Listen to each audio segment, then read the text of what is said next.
Hello everyone, I am here to help you today. I know you use this video to fall asleep, so before that, like the video and subscribe to the channel. Also, where are you from and what time are you watching? Now get comfortable and relax. The hallway was a yawning void of shadows and oppressive silence, interrupted only by the faint creaks of ancient floorboards beneath worn carpeting. A single weak bulb flickered overhead, casting elongated shapes on the walls that quivered like living things. From the moment I stepped into that corridor, I felt an intruder, as though I had trespassed on a secret that the building itself did not want me to uncover. My chest tightened at the very air, heavy with neglect and old dust. Even before setting foot in my assigned room, the uneasy grip of the hotel's atmosphere sank hooks of dread into my mind and refused to let go. I had arrived late in the evening for a work trip. My itinerary too cramped to allow me the luxury of a modern hotel closer to the city center. The front desk clerk with eyes that drifted to the floor more often than they met. My own handed me a tarnished brass key and mentioned in a low tone that I was free to explore the lounge, should I wish. He murmured some half-hearted apology about the building's antiquated facilities. His exact words barely registered because I was too caught up studying in the peeling wallpaper, its floral pattern discolored by what looked like decades of dampness. My stomach churned with a faint sense of unease. I tried to shrug off. After all, I just needed a place to sleep. My room was up 2 flights of creaking stairs. The banister felt sticky under my palm, as though 100 hands over 100 years had left their invisible residue on the wood. A mild smell clung to the air, and the only source of illumination in the corridor was a solitary light fixture flickering erratically, as if uncertain whether to remain lit or plunge everything into darkness. My door number 305 opened with a groan that resonated in the silence. Inside the room was as old-fashioned as expected. A single bed with a carved headboard, a small nightstand with a lamp that cast a feeble glow, and heavy drapes that blocked what little moonlight might have filtered through the radiator. By the wall clicked quietly, spitting out lukewarm air. I set my suitcase down and exhaled, trying to ease the tension in my shoulders as I turned to latch the door.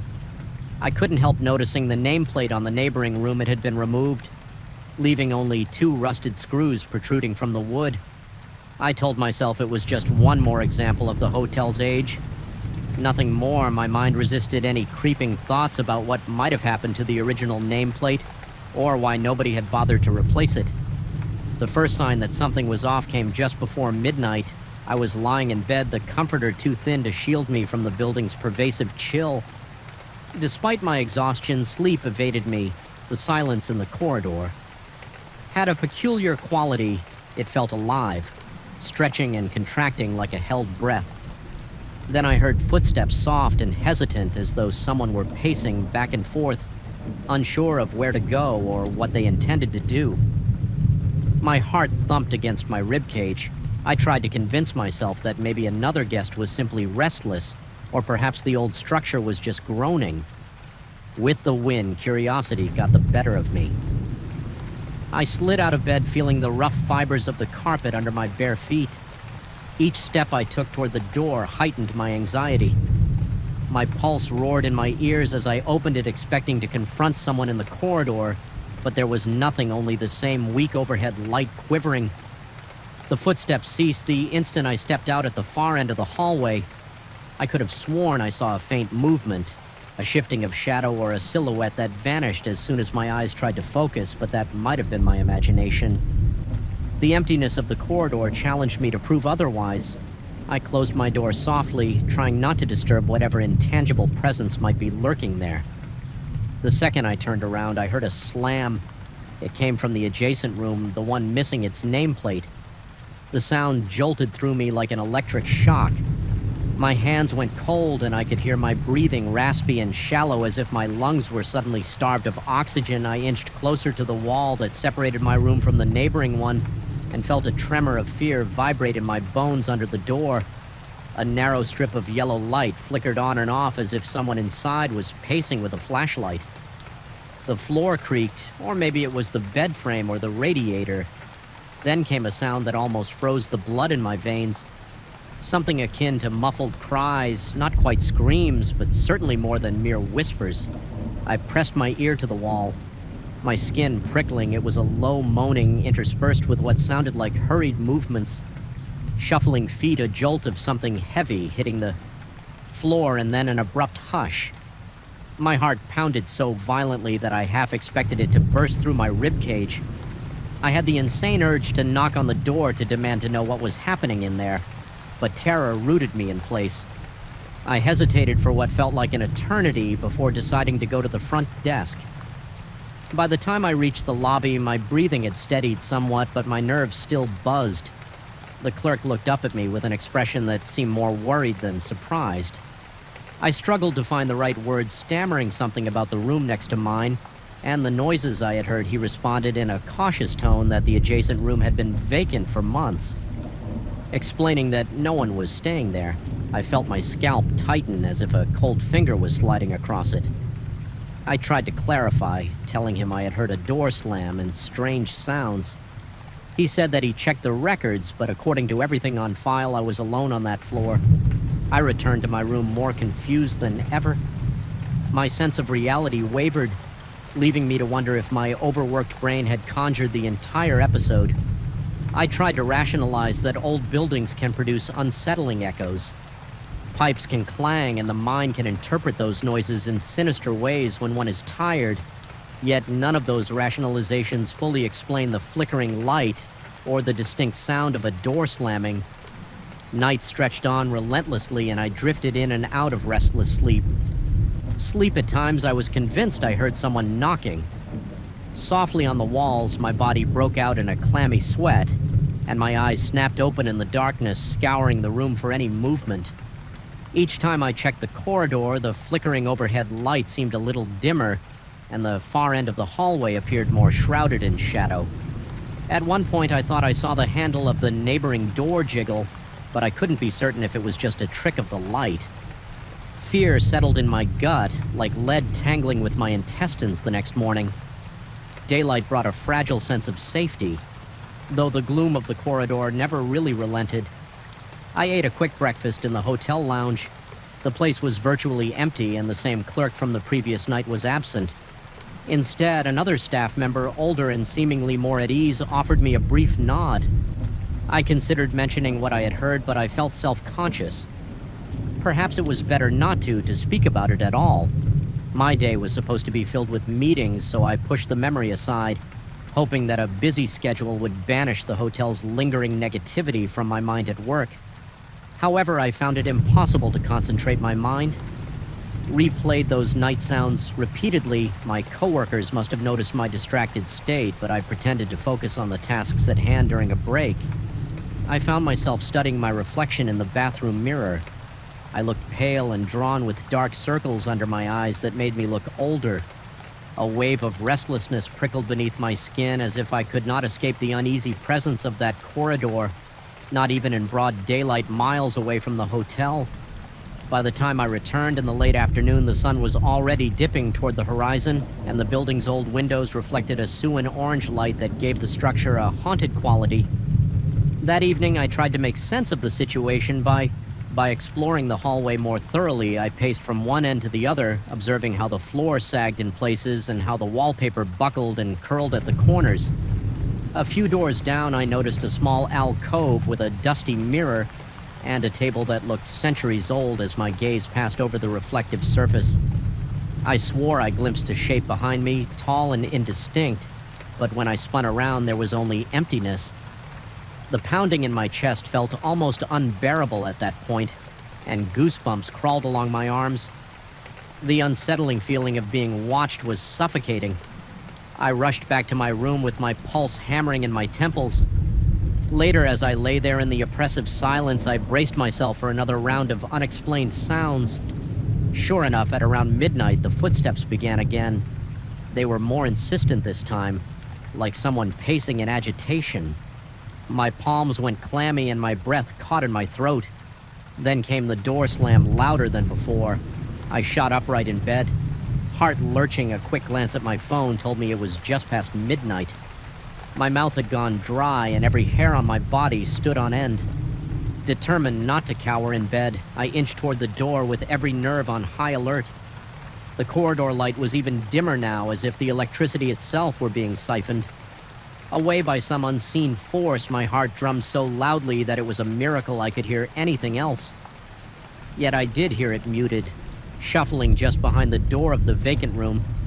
It sounded like a struggle or a frantic search. My instinct screamed at me to get away, but curiosity urged me to step. Closer, the handle of the door next to mine rattled, and then I witnessed something that made my stomach turn to ice. The door slowly inched open, though no one stood there to push it. I caught a glimpse of the interior, bathed in a flickering, sickly light. The shapes inside were vague, broken furniture, torn curtains, a long corridor of shadows that shouldn't logically exist. Given the room size, my heart thundered, and a sensation like invisible hands clutching my chest robbed me of breath.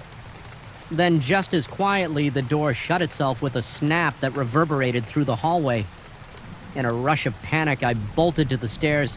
My legs felt numb, barely able to support me as I stumbled down the desk clerk. The same subdued figure as my first night listened to my incoherent account with the blankest expression. I could sense that he was uneasy. Though he tried to maintain composure, he stated again that the room in question had no guest, had not been rented for a significant period of time, and that if I was disturbed by noises, he could move me to a different floor. I sensed he was accustomed to hearing strange reports. I almost accepted his offer, but an odd determination flared within me. I felt a need to confront whatever was in that room, or else I'd remain forever haunted by the possibilities. So I declined his suggestion and thanked him. Feigning confidence I did not feel back in my own room, I resolutely locked the door and pressed my back against it. My mind swirling with worst-case scenarios, part of me questioned my sanity. Had stress and lack of sleep driven me to imagine it all? Could old Pipe's cunning, reflections, and the building's general disrepair here have conspired to trick me? But no, the memory of that door opening on its own would not be so easily dismissed. The raw terror I felt was too visceral to be a mere figment of imagination. I decided to perform a small test. I wedged a chair under my doorknob to ensure no one or no thing could enter. Then I turned off the lights and pressed my ear to the shared wall. What I heard was faint but undeniable. Whispering a laugh language or an intonation I couldn't decipher, my heart pounded so hard my chest actually ached. There came a low scraping noise as though furniture were being dragged across the floor in that other room. With each scrape, my entire body tensed. A single bead of sweat trickled down my forehead, and my breath came in ragged pulls. The terror built to a crescendo inside me, a suffocating tide of dread. I felt as though the corridor walls were closing in, as if the entire hotel was breathing around me, filling its corridors with a malevolent presence. My nails dug into my palms, leaving crescents of pain that grounded me just enough to form a plan I would leave at first light. If the thing next door was determined to remain hidden, it could keep its domain, and I would not be the one to unravel whatever secrets haunted that space. But the night stretched on, refusing to end swiftly at some point. I must have dozed off because I woke to find myself lying on the floor with my back to the wall. A watery gray light filtered through the heavy drapes, suggesting dawn was on the horizon. My limbs were stiff and my neck ached, yet a curious sense of calm washed over me as I realized I had survived another round of those unsettling events without even changing out of my wrinkled clothes. I packed my suitcase, fumbling with the zipper because my fingers shook so badly my mind was set. I needed to escape the suffocating gloom of that hotel before it consumed my sanity. Entirely descending the stairs, I felt a heaviness behind me as though eyes were tracing my every step. But I resisted the urge to look back. Upon reaching the lobby, I found the desk empty except for a handwritten note propped up against a tarnished bell. It merely read that I could leave my key on the counter. Every fiber of my being wanted to run out the front door and never look back yet. A sliver of morbid curiosity made me glance once over my shoulder. There at the top of the stairs, I thought I glimpsed a faint shape, human-like, tall and distinct, and observing me with a stillness that spoke of unspeakable secrets. My chest tightened as a wave of apprehension rolled over me. I forced my gaze away and stepped through the exit. A cold early morning breeze hit my face, reviving my senses with its sharp bite, driving away. I couldn't shake the sensation that the entire place was some kind of living entity, that the vac room was a wound in its side, festering with something ancient and malevolent. Though I never gleaned its full nature or purpose, I have no desire to return and satisfy that curiosity. Even now, back in the comfort of my own home, I sometimes wake in the dead of night, convinced I hear hesitant footsteps pacing just outside my bedroom door. The memory forces my heart to hammer in my chest until I remind myself that I'm safe. Far from that place still, the impression lingers that whatever called to me from behind the vacant rooms, Doctor wasn't finished, and it may only be a matter of time before it finds a way to stretch its influence. Beyond those crumbling walls, it's a disquieting thought that has burrowed into my subconscious, ensuring that some night's sleep comes only after a final desperate reassurance that my doors are locked, my windows secured, and that the darkness beyond them is just emptiness, not a silent corridor of an ancient hotel waiting to reveal horrors best left unseen. I felt it the moment I stepped out of the elevator, an oppressive, almost tangible sense of isolation pressing in from every corner of the hallway. The overhead fluorescent lights buzzed faintly, casting a weak white glow over the silent corridor. It was already after 10 at night, and I had stayed behind to finish a crucial report my boss needed for the next morning. I'd worked late before, but something about the stillness of that particular evening felt ominous. From the start, I headed straight to my office, trying to ignore how each of my steps reverberated unnaturally along the walls. Usually the hum of people talking on phones or walking to the break room offered some comfort, even late in the day, but that night nearly everyone had gone home by 8, and I was the only person left on the entire floor. At least Lee, that's what I kept telling myself inside my office. I flipped on the overhead light and tossed my jacket on the back of the chair. The stale air felt heavier than usual, almost as though the ventilation system had shut down my shirt, clung to my skin, and a thin film of sweat already formed at my hairline. With a sigh, I dropped into the seat in front of my computer, determined to push aside the uneasy feeling and get my work done. Minutes stretched on in silence, broken only by the soft clicking of my keyboard and the ticking of a wall clock that sounded unnaturally loud in the void. I tried to focus on the spreadsheet, but my thoughts wandered. Every so often, I found myself glancing at the open door, convinced I'd heard a rustle or a creak in the hallway. Each time I saw nothing but a strip of fluorescent light falling across the vacant corridor. My heart pounded a little harder every time I looked. It was as if my body was bracing for a sudden appearance, someone or something stepping into view. But each time I checked, I was alone. After about an hour of this strained concentration, I decided a cup of coffee might help settle my nerves. I told myself that caffeine would ground me, keep my mind alert, and maybe chase away the growing anxiety constricting my chest. I stood up, trying not to focus on how the silence made even the rustle of my pant legs seem unnaturally loud. My pulse felt heavier than usual, and I realized I was short of breath, as though I'd been running. Reaching the hallway, I was struck by a weird echo of my footsteps. The corridor stretched out with pale fluorescent lights reflecting off the highly polished floor, giving everything a sickly sheen. As I approached the large glass window near the break room, I caught my own distorted reflection. But then I noticed a second figure, some shape behind me, standing still as if it were staring straight into my back. Alarm shot through me in an instant, sending cold shockwaves to my fingertips. My breath caught in my throat, and my heartbeat hammered violently in my ears. I whirled around, nearly stumbling, but the space behind me was empty. Just the same stretch of hallway I'd walked down for a moment. I remained rooted to the spot chest, rising and falling in quick, shallow gasps. The corridor was unoccupied. The overhead lights illuminated plain walls without any shadows that might explain what I had seen.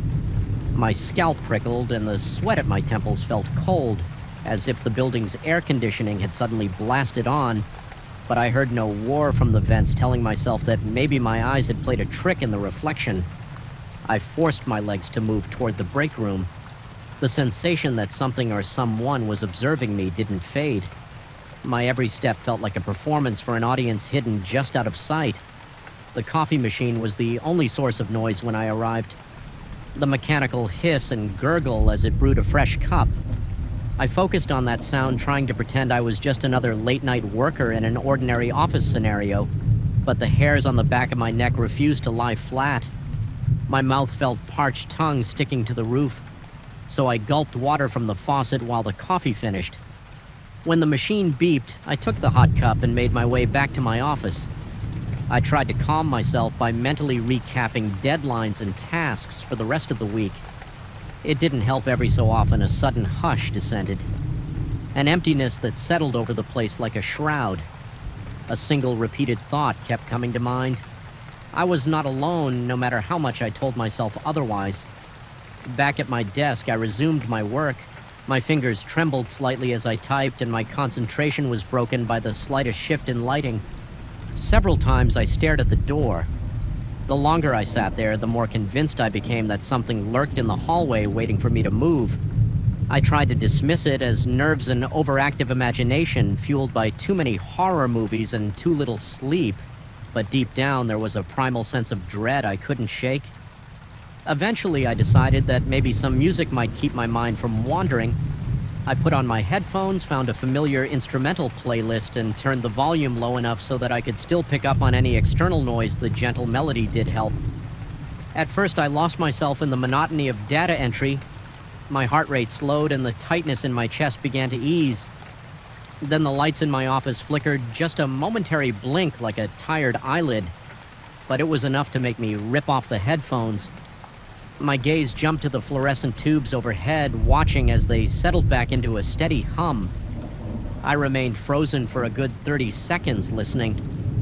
The building responded with a kind of low mechanical groan, a sound that drifted through the ventilation ducts like a distant moan. I realized I was gripping the edge of my desk with white, knuckled intensity, letting out a shaky breath. I tried to laugh off the flicker as a normal electrical glitch, but as if on cue, the lights pulsed again, sending a brief strobe effect through the room. In those fractions of a second, I thought I saw movement in the corridor, a silhouette passing by the door. My heart dead in my chest, and my entire body tensed without conscious thought. I got up and crept toward the doorway. My breath was shallow and quick, each inhale feeling like a gulp of stale air. I peered out into the corridor, half expecting to see a shape lurking by the wall. There was nothing. The quiet felt denser than ever, pressing in on me. Filling my ears with an uncomfortable ring, I returned to my desk, forcing myself to keep working. My mind churned with possible explanations. Maybe it was the security guard from downstairs doing a round. But the security guard usually announced himself with a friendly knock, or at least the jingle of keys. Then I wondered if a colleague had stayed late without telling me, though that seemed unlikely. Time crawled by and my report was nearly finished, the combination of tension and the chill from the air conditioning. If it was even on, left me shivering intermittently. The coffee, now lukewarm, hadn't done much good. My palms were sweaty, leaving faint smudges on my mouse. I felt sure I heard muffled steps outside the office, but every time I stopped typing to listen, the noise vanished. Eventually, I decided to do a final walk around the floor, half hoping I'd find someone else half terrified that I would. I left my office light on and ventured down the corridor. The echo of my shoes reverberated against stark white walls. I glanced at the reflective glass as I passed, unable to resist checking it for that figure again. I saw only my reflection, pale, dark-circled eyes, a tired expression. I exhaled in relief. Then I noticed something else behind me in the reflection. One of the doors down the hall looked slightly ajar when I turned to face it. Though the door was completely closed, a chill crawled up my spine, the kind of sensation that makes every hair on your body stand on end. I swallowed hard, my throat suddenly dry. I walked over to that door just to confirm it was locked, or at least shut. Indeed, it was sealed tight. The placard on it indicated an unused storage room, one I'd never really bothered to explore. I put a hand on the knob. It felt cool, almost unnaturally so. Against my warm, clammy palm, I tried to turn it, expecting to find it locked, but it gave way with a loud click. Darkness greeted me on the other side. My chest constricted as a surge of adrenaline coursed through me. I fumbled for a light switch, eventually flipping on a single bulb that buzzed to life, illuminating rows of metal shelves packed with old office supplies. The air inside was stagnant, smelling faintly of dust and cardboard. At a glance, it appeared deserted, just a neglected storeroom. Yet I couldn't shake the feeling that moments before I had caught a glimpse of something else standing in that doorway. My heart pounded so hard I thought I might throw up. I stepped into the room, telling myself I needed to confirm nothing was there. The single light cast harsh shadows against the shelving. My eyes darted from one angle to the next. The hum of the bulb was loud, a continuous droning that set my teeth on edge. I felt a sudden wave of nausea, as though the entire space were pressing in on me. The corners of my vision seemed to shimmer. My mind raced with the question, was I losing it? After a few moments of tense silence, I backed out of the room, flicked the light off, and shut the door.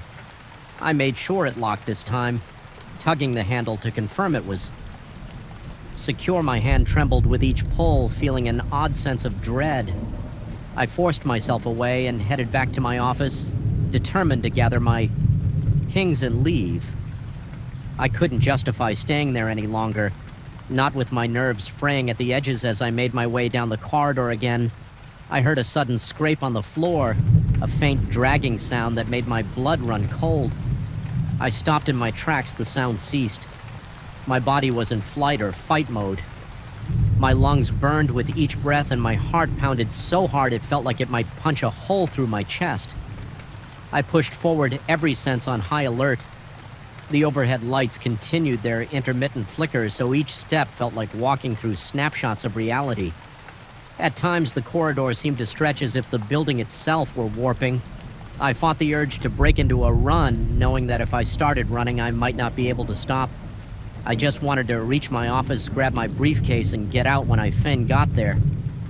Something was off.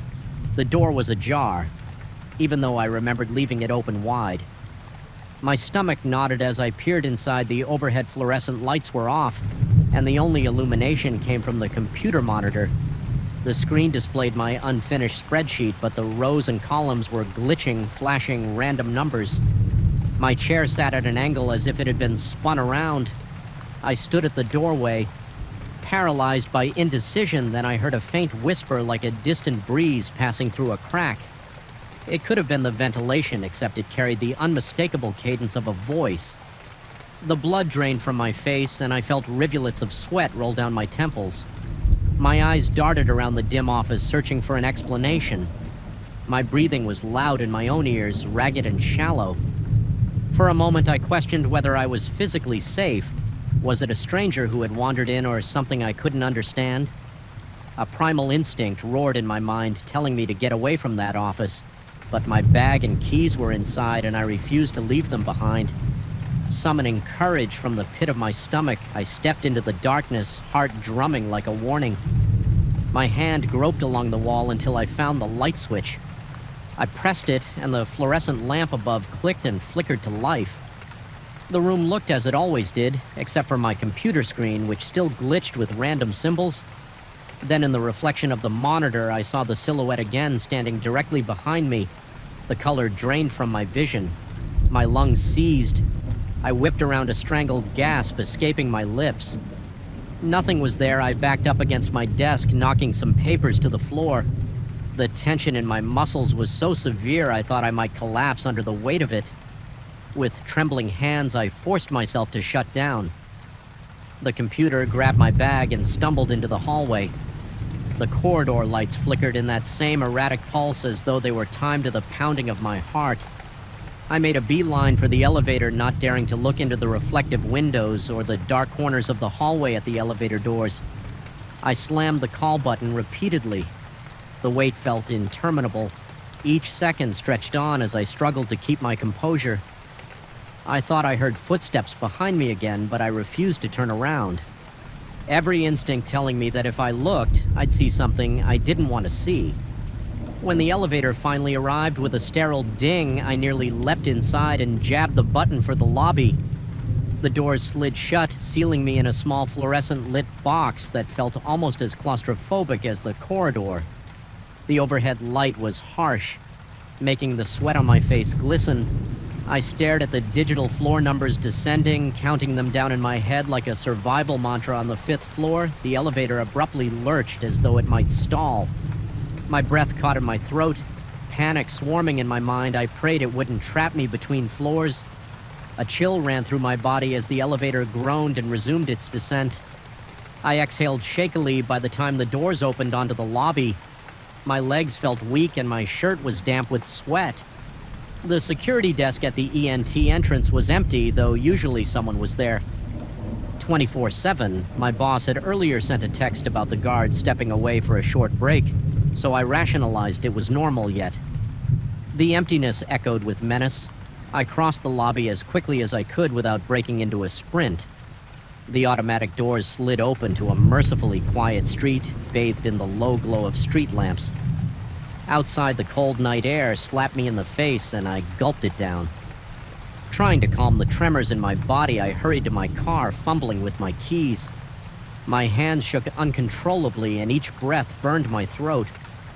Once inside, I locked the doors immediately. My shoulders sagged in relief. But my pulse refused to slow. I stared at the looming shape of the office building in the rearview mirror. It stood tall and dark, with only a few lights on each floor, indicating some lingering electrical presence. For a split second, I thought I saw a silhouette in one of the windows, perhaps on my floor, watching me with unwavering intensity. A sick dread churned in my stomach, and I tore my gaze away. Starting the engine as I drove home, my mind churned with questions and fears, replaying every flicker of movement, every suspicious sound. Was it all just exhaustion and an overactive imagination? Or did I truly see something my rational mind fought to categorize it as a product of stress? But the primal terror that had overtaken me refused to yield. All I knew was that the building, once mundane, now felt haunted by an oppressive force that defied logic. Arriving at my apartment, I parked, got out, and forced myself not to look over my shoulder, fighting the creeping paranoia that something had followed me. My skin prickled with the lingering sensation of being watched inside. I double-checked the locks on every door and turned on every light. A cold sweat dripped down the back of my neck as I tried to steady my ragged breathing. I could still feel the adrenaline pulsing through my veins, my muscles twitching with residual panic. I tried to distract myself by flipping on the TV, but the chatter from the screen only reminded me of how alone I felt. My reflection stared back at me from the dark window behind the couch, and for a split second I imagined seeing that silhouette again, hovering close. My chest tightened until I forced myself to blink, reminding myself I was safely at home. Yet no matter how much I reasoned that it was all in my head, the fear lingered, an aftertaste of dread that refused to go away. Even as I settled into bed hours later, every creak of the apartment building set my pulse racing. I kept the light on in the hallway, unable to face complete darkness that night. Sleep came only in fits, broken by nightmares of silent corridors and reflections that moved independently. Since then, I've questioned my own sanity more than once. I've tried to reassure myself that the late hour, the flickering lights, and the silent hallways concocted the perfect brew of psychological terror, but whenever the memory surfaces, my heartbeat quickens and a cold, nauseating wave of fear grips me.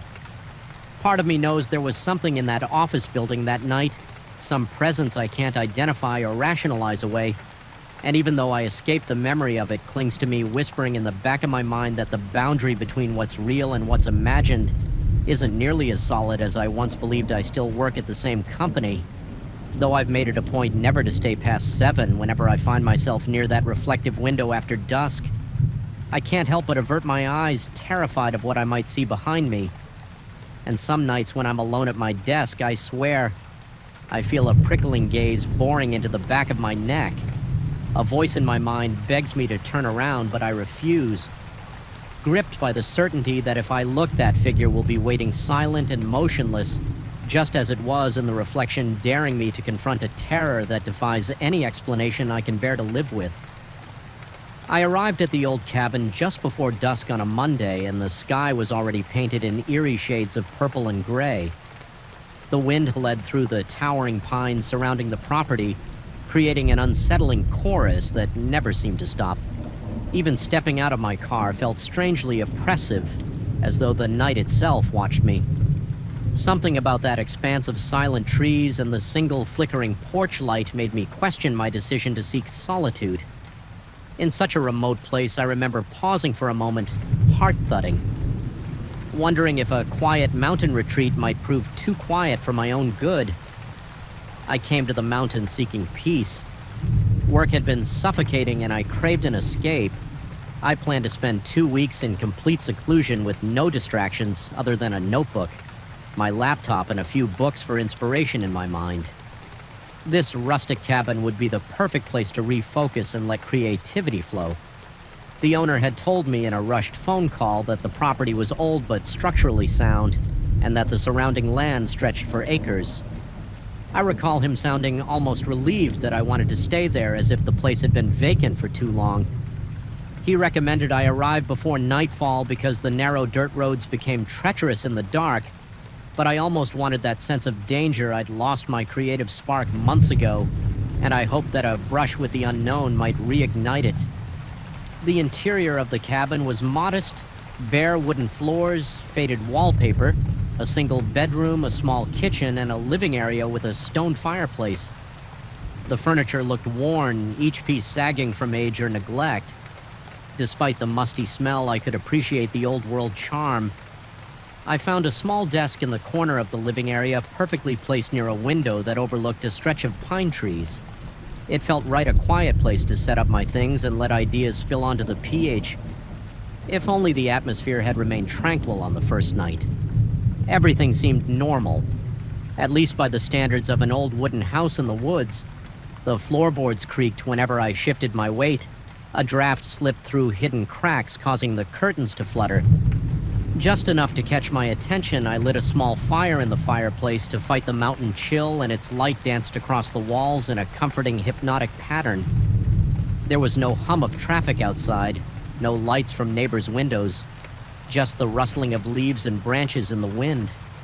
The second day was calm. I walked around the property, marveling at the tall pines that formed a fortress around the cabin. I spotted a small clearing about 100 yards from the porch where the ground sloped into a bed of rocks and moss. Some of the pine trees stood so close together, their branches tangled overhead, effectively blocking out the sunlight. It gave me a sensation akin to stepping into another world, one where daylight light never fully penetrated.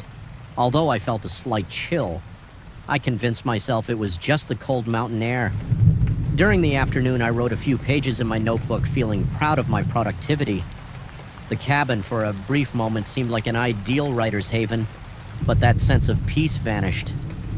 On the third night, I had fallen asleep on the couch, lulled by the crackle of the dwindling fire. The clock on the mantel showed 3:14 a.m. when I abruptly snapped awake. My pulse hammered in my ears, though I couldn't remember dreaming. For a moment, I couldn't place what had disturbed me then. In the silence, I heard a faint murmur, barely audible, coming from outside. It sounded like someone whispering, but the words were unintelligible. My breath caught in my throat, with every beat of my heart. The whisper seemed to inch closer, as if it was right by the window. My skin prickled with sweat, and my fingers trembled when I groped for the flashlight on the coffee table. I forced myself to the window, not daring to turn on any lights inside for fear of making myself visible. When I slowly angled the flashlight toward the porch, the beam revealed only the wooden boards, a battered rocking chair, and shadows dancing in the corner. The murmur stopped. The only sound was the wind cutting through the pines. After several minutes, I convinced myself it had been a trick of my restless mind. Yet my hands didn't stop shaking for a long time, and it took over an hour before I could lie down again. My ears attuned to every creak in the house the next day, I told myself there had to be a logical explanation. Perhaps whine through the branches, or some small animal brushing against the windowsill, determined to stay rational. I spent the morning pacing the perimeter of the cabin, scanning the ground for any clues. Nothing looked disturbed. The porch was dusty, but I saw no foot there. My heart did a small leap of relief. If someone had actually approached the house, they must have left traces, concluding that it was my own anxiety. I returned to my writing, though the words came slower. Now my focus was shot, overshadowed by the memory of that disembodied murmur in the night. But by the fourth night, the whispering returned. I was in bed this time, jolted awake around the same hour by the same low, urgent sound. It was distinct enough to raise the hairs on the back of my neck. My heartbeat crashed into my chest as I realized it seemed closer than the night before, perhaps coming from the alpendre near the front door, grabbing my flashlight and the small can of it I kept in my bag. I crept out of the bedroom, a cold sweat trickled down the sides of my face. The boards under my feet groaned, and each sound felt amplified by the silent tension enveloping the cabin. Reaching the front door, I paused, hardly believing I was even considering opening it, but paranoia overcame caution and I flung it open. Shining the flashlight wildly around the porch, the chairs were swaying, squeaking as the wind nudged them. No footprints in the dust, at least none that were clear. The night air felt colder than it should have, and my breath came in ragged puffs. Even with the light, the darkness beyond the porch seemed impenetrable, as though something waited just out of sight. The whispering was gone, replaced by the usual wind. I tried to stay out there a few minutes, straining my ears to catch any further hint of that voice, but the silence was absolute. It left me feeling exposed, like I was under a microscope. I slammed the door and locked it, though that brought little comfort. Sleep was impossible after such an encounter. So I sat at the kitchen table, feeling the tightness in my chest refuse to let go. Morning light did little to lift my spirits. The realization that this was now a pattern, that some presence was whispering outside my cabin, made it impossible for me to shrug it off as a one-time hallucination. I scrutinized every inch of the yard with a kind of desperate vigilance. It was then I found footprints in a soft patch of earth near the pines. They were not well-defined more. Like partial impressions possibly made by bare feet, but I couldn't be certain. They LED around the corner of the cabin, then vanished into the brush. My stomach flipped at the sight. I told myself they could be old prints, maybe left by hunters or hikers who had once passed through. Yet the dread in my veins told me otherwise. For the remainder of that day, I couldn't concentrate. Every rustle of leaves, every scrape of branches against the roof, every subtle thump inside the walls became magnified in my mind. My chest felt tight. My breathing came shallow and quick. I paced back and forth, gripping my canave as though bracing for an intruder. The vast emptiness outside wasn't calming anymore. It was suffocating. I felt as though unseen eyes lurked behind every tree trunk. The mounting anxiety distorted my sense of time, too. Afternoon stretched into evening, and I found myself drinking cup after cup of coffee, trying to stay vigilant and sharp my senses. By the fifth night, my mental state was so frayed that even the faintest noise made me jump. I stayed by the window, hand trembling against the flashlight, waiting for the slightest sign of movement. The sawing wind among the pines turned into an unholy chant in my ears. I kept imagining shapes slithering through the shadows. My heart thudded so violently it felt like it might bruise my ribs at around 3 a.m. I had taken to checking the clock obsessively. The whispers began. This time they seemed to come from multiple directions, moving around the cabin walls with an unnatural fluidity. I felt dizzy with terror. My fingers went numb around the flashlight as I pressed my ear to the window, trying to make sense of the words. They had no clear meaning. Just a collection of half-formed syllables that sounded both frantic and oddly melodic. There was a moment no longer than a few seconds when I froze and was convinced something peered at me through the window. My eyes latched onto a faint shape I could just barely make out beyond the glass. My breath caught in my throat. The silhouette was gone, almost as soon as I registered it slipping out of sight with a quiet that felt deeply wrong. My skin felt clammy and a wave of nausea rolled through my stomach. I stumbled back, nearly dropping the flashlight, frantically shining it outside, but all I saw were swaying branches. I barely slept after that. I sat in an armchair, Kane resting on the cushion next to my thigh. Every muscle in my body tensed for a threat I couldn't fully identify. If the sun hadn't risen, I might have lost my grip on reality altogether when dawn finally broke. I felt a surge of relief so profound I almost cried. The idea of spending another night in that cabin with something stalking around the perimeter, whispering incomprehensible words, became unthinkable. That morning I made the decision to leave early. The original plan was to stay 2 full weeks, but my nerves were too shaken I couldn't focus on work, and any creative spark I might have gained was drowned out by raw terror. Packing my belongings was a hurried affair. I stuffed clothes and notebooks into my suitcase without care. My heart thrummed steadily, adrenaline surging with the sense of an impending deadline. I kept glancing over my shoulder, sure that if I looked away too long, I would see a face pressed against the window or a silhouette flitting across the porch. As I loaded the car, I cast one final look at the property. The pines swayed ominously, their tops scraping the sky like claws.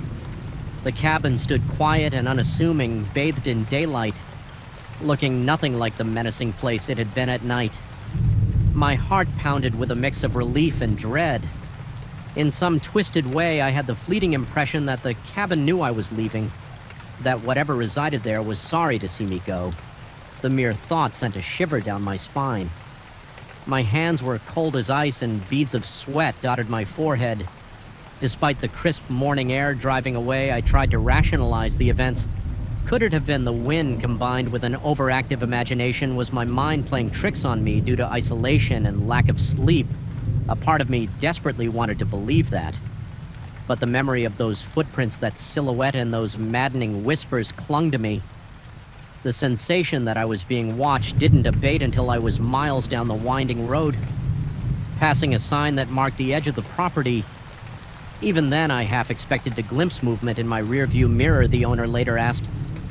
In an email if everything had been okay, stating that I had left earlier than expected, I responded in the vaguest terms, mentioning only that I had personal matters to attend to, but thanked him for the cabin rental. I couldn't bring myself to describe what I had heard or felt. Part of me knew he wouldn't understand. Or worse, maybe he would understand all too well, and I didn't want confirmation of something I was struggling to label as a product of my own fear. Weeks have passed since I returned to my apartment. My nights even now are filled with anxious tossing and turning. Occasionally I jerk awake in the early hours of the morning, heart pounding in my ears, convinced that the same hushed murmurs float just beyond my window. My mind races back to that cabin, to the hush of the pines, to the footprints in the soil. I keep my Canavet on the nightstand, a foolish precaution in a city apartment, but it's the only thing that grants me a small sense of control. I've replayed those nights over and over, dissecting each detail, trying to find a logical thread that might explain it all. I continually come up short. The only conclusion I've drawn is that sometimes we invite ourselves into places that reject our presence, places that hold echoes of stories older and darker than any we could conjure. My rational side still attempts to dismiss it as the wind, the isolation, the psychological effects of being alone in an unfamiliar place, but late at night, when my mind drifts to that half-lit porch and the impossible silent chanting just outside the walls, I remember how real it felt, how I could practically feel the breath of that whisper against the glass, and I can't rid myself of the notion that those woods in that cabin are not as empty as they appear. Something followed me in the darkness, circled around the property, whispered at the threshold of my door. Even now, I sometimes press my ear against my own apartment window, listening for the faintest sign of that voice. I tell myself I'm safe, that whatever clung to that mountainside is tied to that specific ground, that it can't reach me here.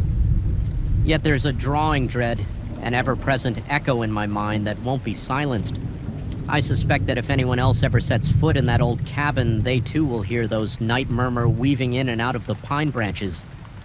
They might brush it off as a trick of the wind at first, as I did until the inevitability of the situation sinks in. No matter how far I try to distance myself, I'm haunted by the knowledge that certain places carry their own sort of life, a life that can brush against yours in profound, unsettling ways. I managed to leave before anything worse could happen, but I wonder if part of me remained behind, trapped in those endless whispering nights. Sometimes it feels as though I'm still in that musty living room, flashlight in one hand, Canofet in the other, holding my breath and waiting for the next murmur to drift through the darkness. And that is a feeling that may never truly go away.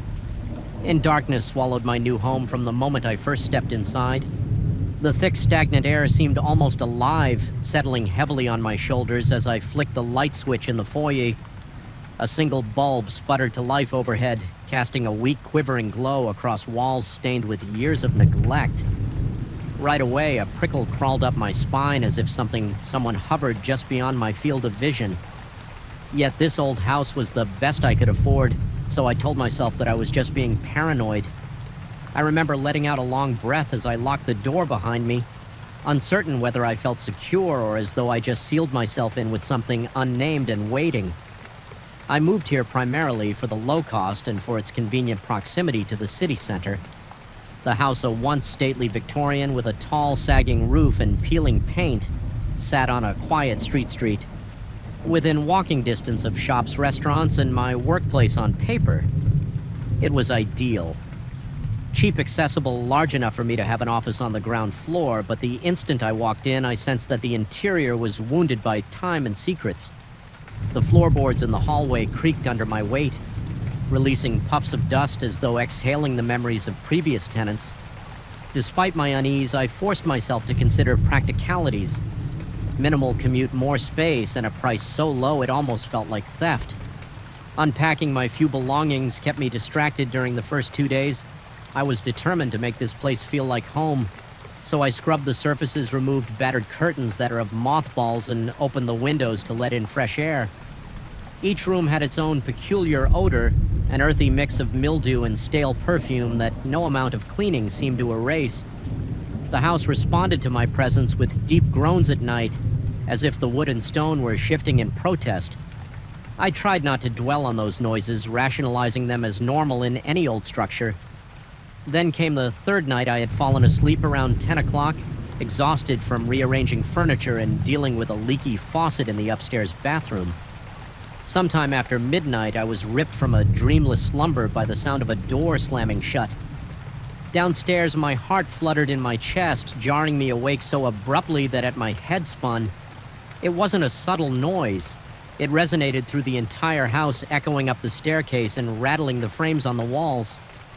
I thought perhaps I'd left a window open somewhere and a gust of wind had caught. A door, that's what I told myself as I got out of bed, ignoring the cold sweat that dotted my forehead as I slipped into my slippers. The silence thickened. There was no sign of wind, no whisper of an open window. The house was as still as a tomb. My mouth went dry and I had to force down a lump in my throat carefully. I opened my bedroom door, pausing when I noticed the hallways. Darkness seemed even denser than before. Every hair on my arm stood on end. The old boards groaned beneath my feet, each step echoing like a lament. Reaching the top of the stairs, I flicked the switch on the wall and a single overhead bulb cast a sickly glow, revealing the narrow staircase leading down the wood looked damp, the steps worn, smooth by decades of foot traffic. Descending slowly, I heard no further noises, but the tension in the air made it hard to breathe. The living room to my left stood still and gray in the gloom. I glanced toward the front door. Still locked, the small window by the entry did not reveal any movement outside. I took a shaky breath, walking through the dining area and the kitchen at the back. Every door, including the one leading to the backyard, was locked from the inside with no sign of forced ENT entry. My heart pounded harder. Logic told me there was no one else inside. Yet I felt a presence so tangible I nearly stumbled. A quick look at my watch showed it was just after 2 in the morning. I decided to head back upstairs forcibly, calming my thoughts by telling myself I'd been dreaming, or maybe a window had slammed shut and latched itself. But as I returned to the base of the stairs, I froze. The door to my room, where I had just come from, stood firmly shut.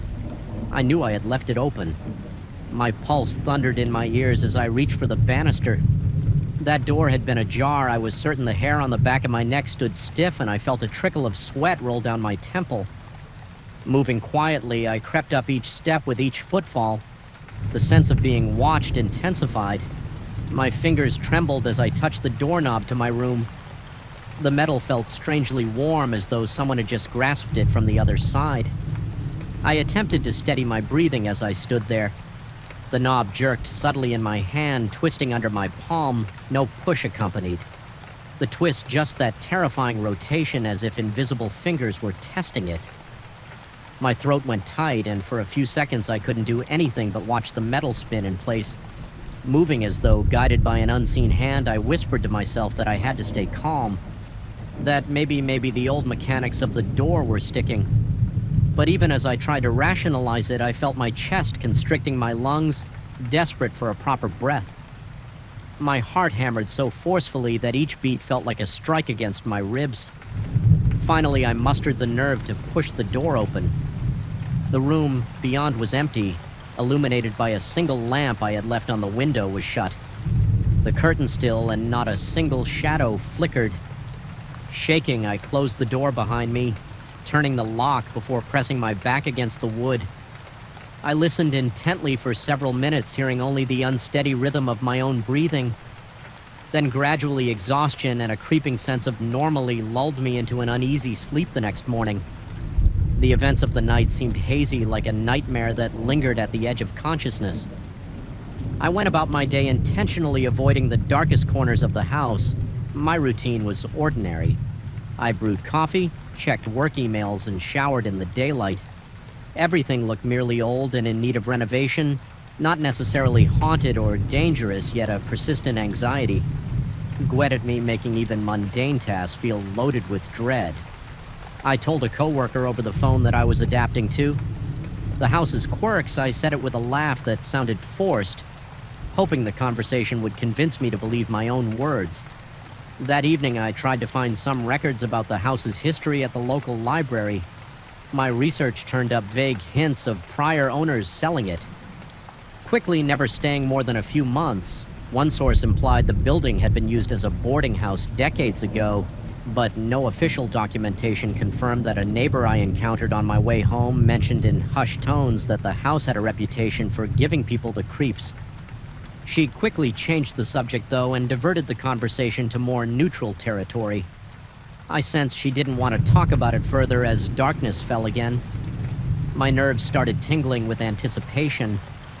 I left all the downstairs lights on, determined not to let my imagination run wild in the shadows. I checked every door and window, testing the locks multiple times. Despite these efforts, an unease settled in my stomach like a knot. My mind wandered, replaying the twisting doorknob over and over, amplifying the memory until it felt like a threat I couldn't escape when I finally went to bed. Exhaustion fought with apprehension, but eventually sleep seized me. The night was silent at first, so silent that my ears strained against the absence of noise. Then a soft thumping began like a muffled knock.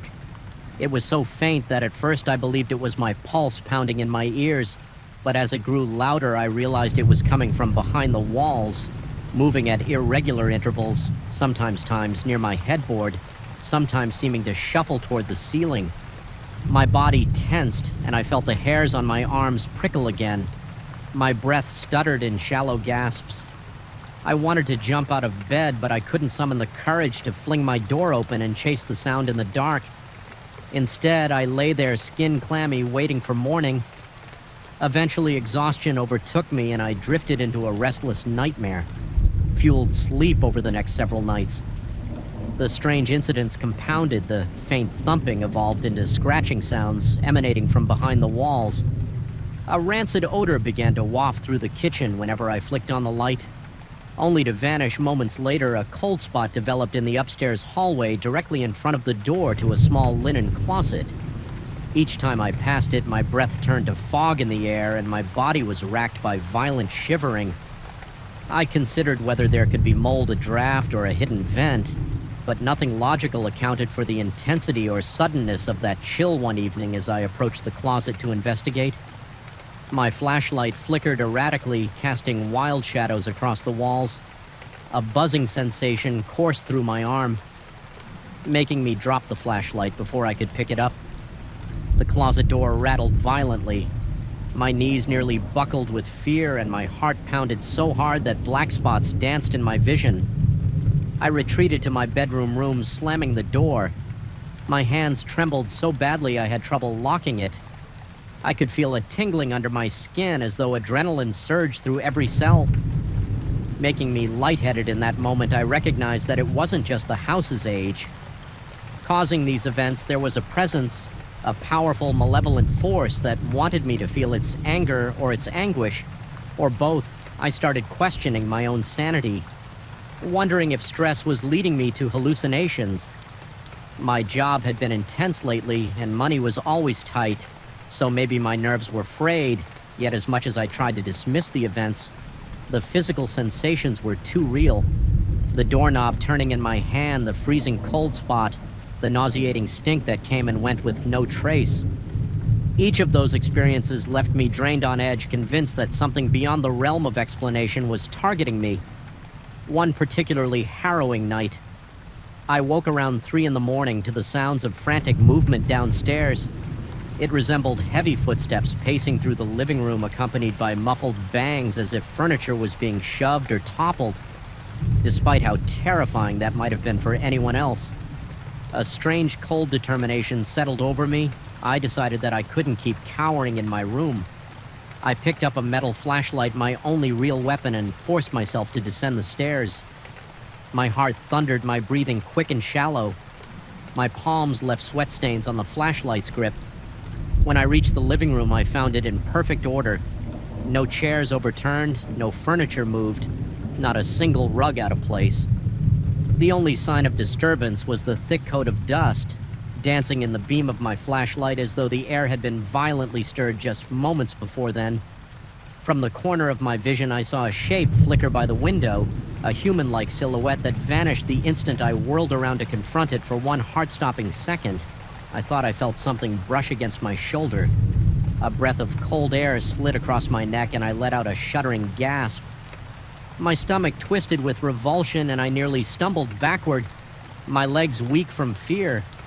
I spent the following day in a stupor, eyes blurry from lack of sleep, nerves so frazzled that even the hum of the refrigerator made me jump. I remember telling a friend on the phone in as casual a tone as I could manage that maybe it was time for me to contact someone with expertise in these matters. My friend suggested over the phone in a vague, uncertain way that I might want to have the house inspected for structural issues, or to see if there was some scientific explanation, though. He didn't say the words out loud. I sensed he suspected something else might be going on. Perhaps something best handled by a medium or a spiritual healer after hanging up. I felt a surge of desperation. I could not continue living like this.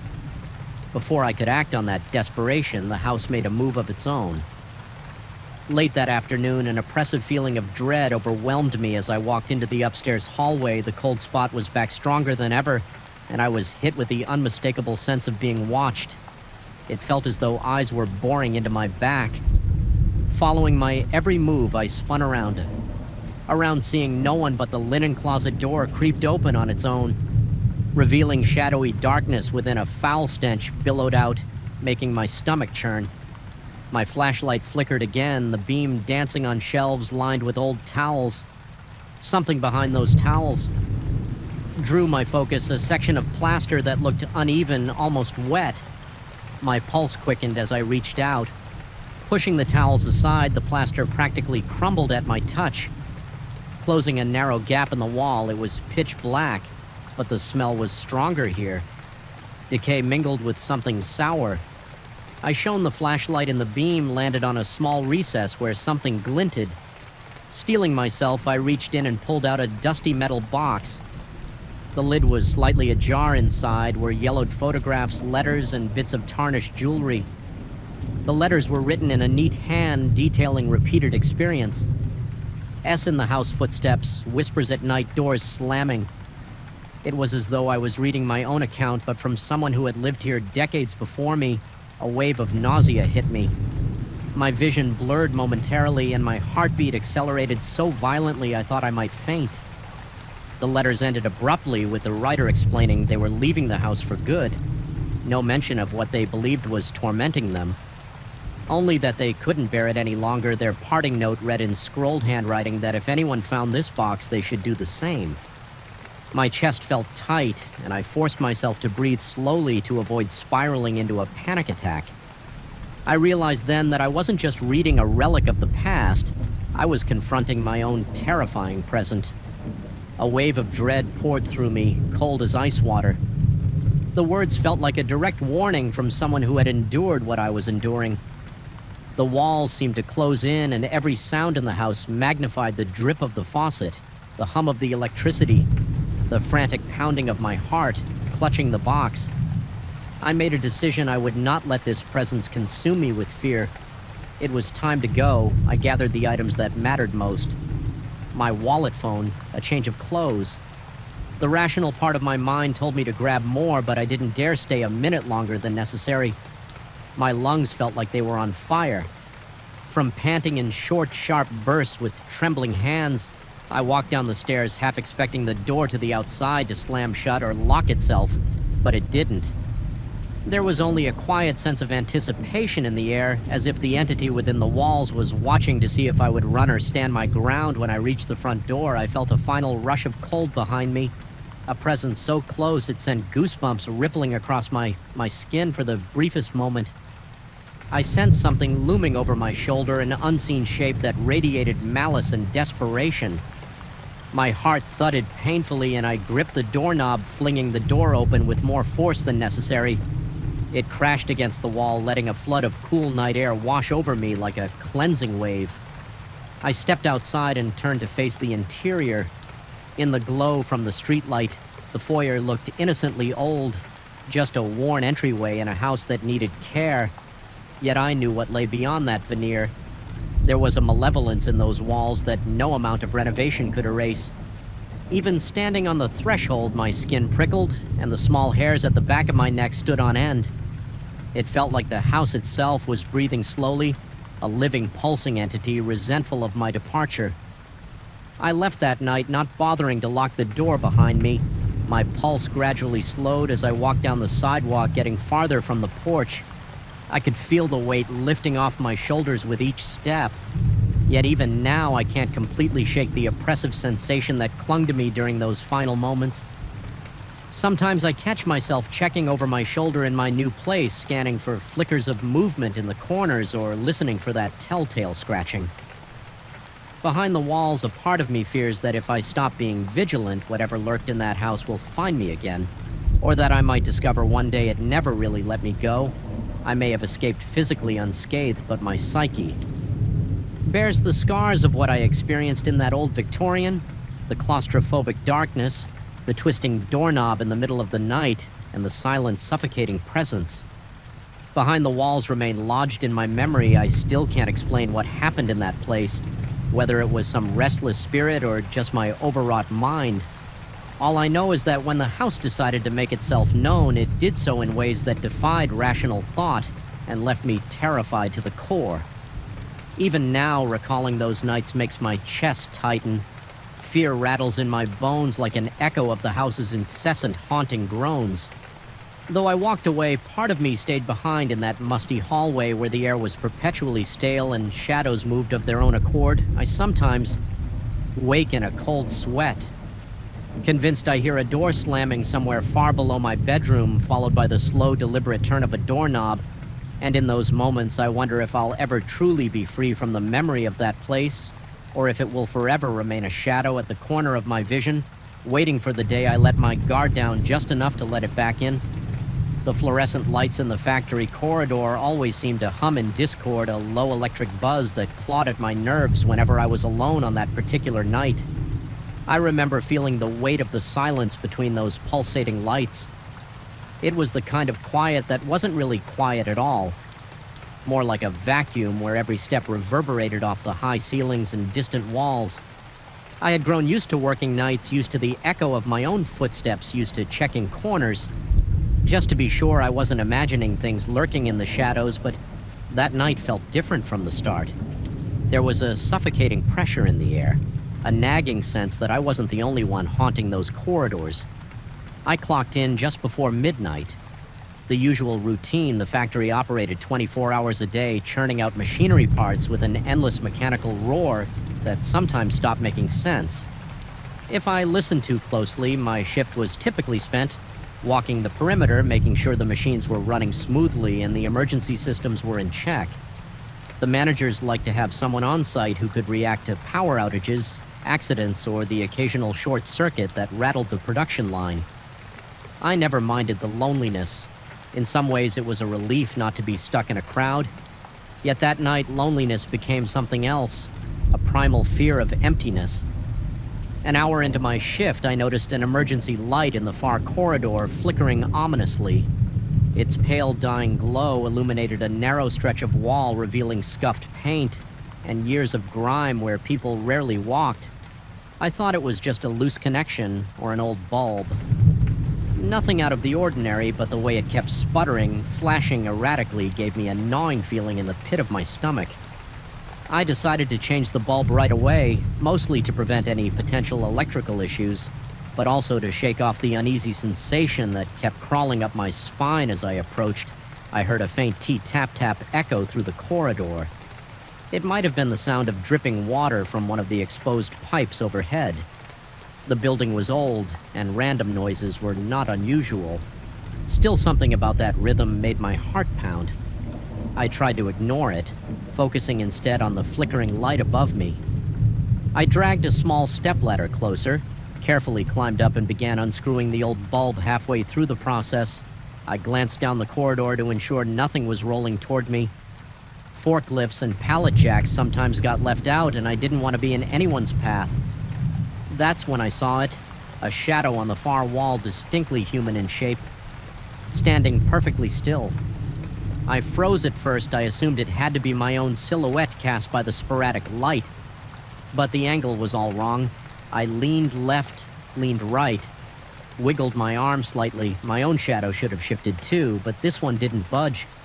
It remained static like a dark stain on the concrete blocks, as if it were watching me. My pulse raced. My fingers felt clammy against the ladder rungs, and I had to steady my breathing. I tried to rationalize maybe there was another light source behind me or some trick of perspective. I glanced around for anything that could project such a shape, but there was nothing except the occasional overhead lamp and the flickering emergency bulb as I resumed unscrewing the old light. I caught another glimpse. The shape had moved not by a large distance, but enough to notice it wasn't a graceful shift. More like a sudden jerk, as though it had stepped through the wall and now hovered half inside. Half outside, I nearly dropped the replacement bulb. My heart hammered so loudly I could feel the throbbing in my ears. I forced myself to breathe through my nose, trying to stay calm. The bulb needed to be replaced, so I focused on that task, thinking that once I had a steady light, I could get a better look the moment I fit the new bulb in its socket and twisted it tight. The corridor lit up in a harsh fluorescent wash. I looked back at the wall. The shadow was gone. Every hair on my body stood on end. Even though the shape had vanished, I felt sure that I was not alone. The corridor seemed to breathe in unison with me, as if alive and aware. My palms were slick with sweat, and my heartbeat pounded in my throat. I told myself that exhaustion was playing tricks, that maybe I needed a break, but I couldn't shake the lingering dread that clung to me like a second skin. I climbed down and returned the ladder to the maintenance closet. On my way, I passed one of the break rooms. A coworker was inside finishing a cup of coffee. He gave me a quick glance and asked, indirectly, if I felt okay. Noticing I looked pale, I nodded and mumbled something about a weird flickering light that had startled me. He shrugged sympathetically and mentioned that the old corridors could be creepy at night. He didn't seem alarmed, so I tried to calm myself, but the sensation of being watched refused to dissipate, determined to keep to my routine. I made my rounds through various production areas. Conveyor belts rattled, machines clanged, and the overhead lights buzzed like insects. I checked each station's gauges and noted the readings in my logbook. The mechanical den was almost comforting compared to the unnatural silence of that far, far corridor. Yet every so often I swore I saw something or someone just out of my peripheral vision. It was always a fleeting shadow slipping into a corner, a momentary flicker. Beyond a stack of crates each time I whipped around, I found nothing but empty walkways. The paranoia built steadily. My breathing grew shallow. Whenever I entered a dimly lit area, my hands trembled and a slick sweat coated my back. The entire factory felt wrong, as if it were pulsing with a hidden heartbeat, synchronized to my own panic. Several times I stopped to listen, certain I would hear footsteps behind me every time I heard only the droning hum of distant machinery by 2 a.m.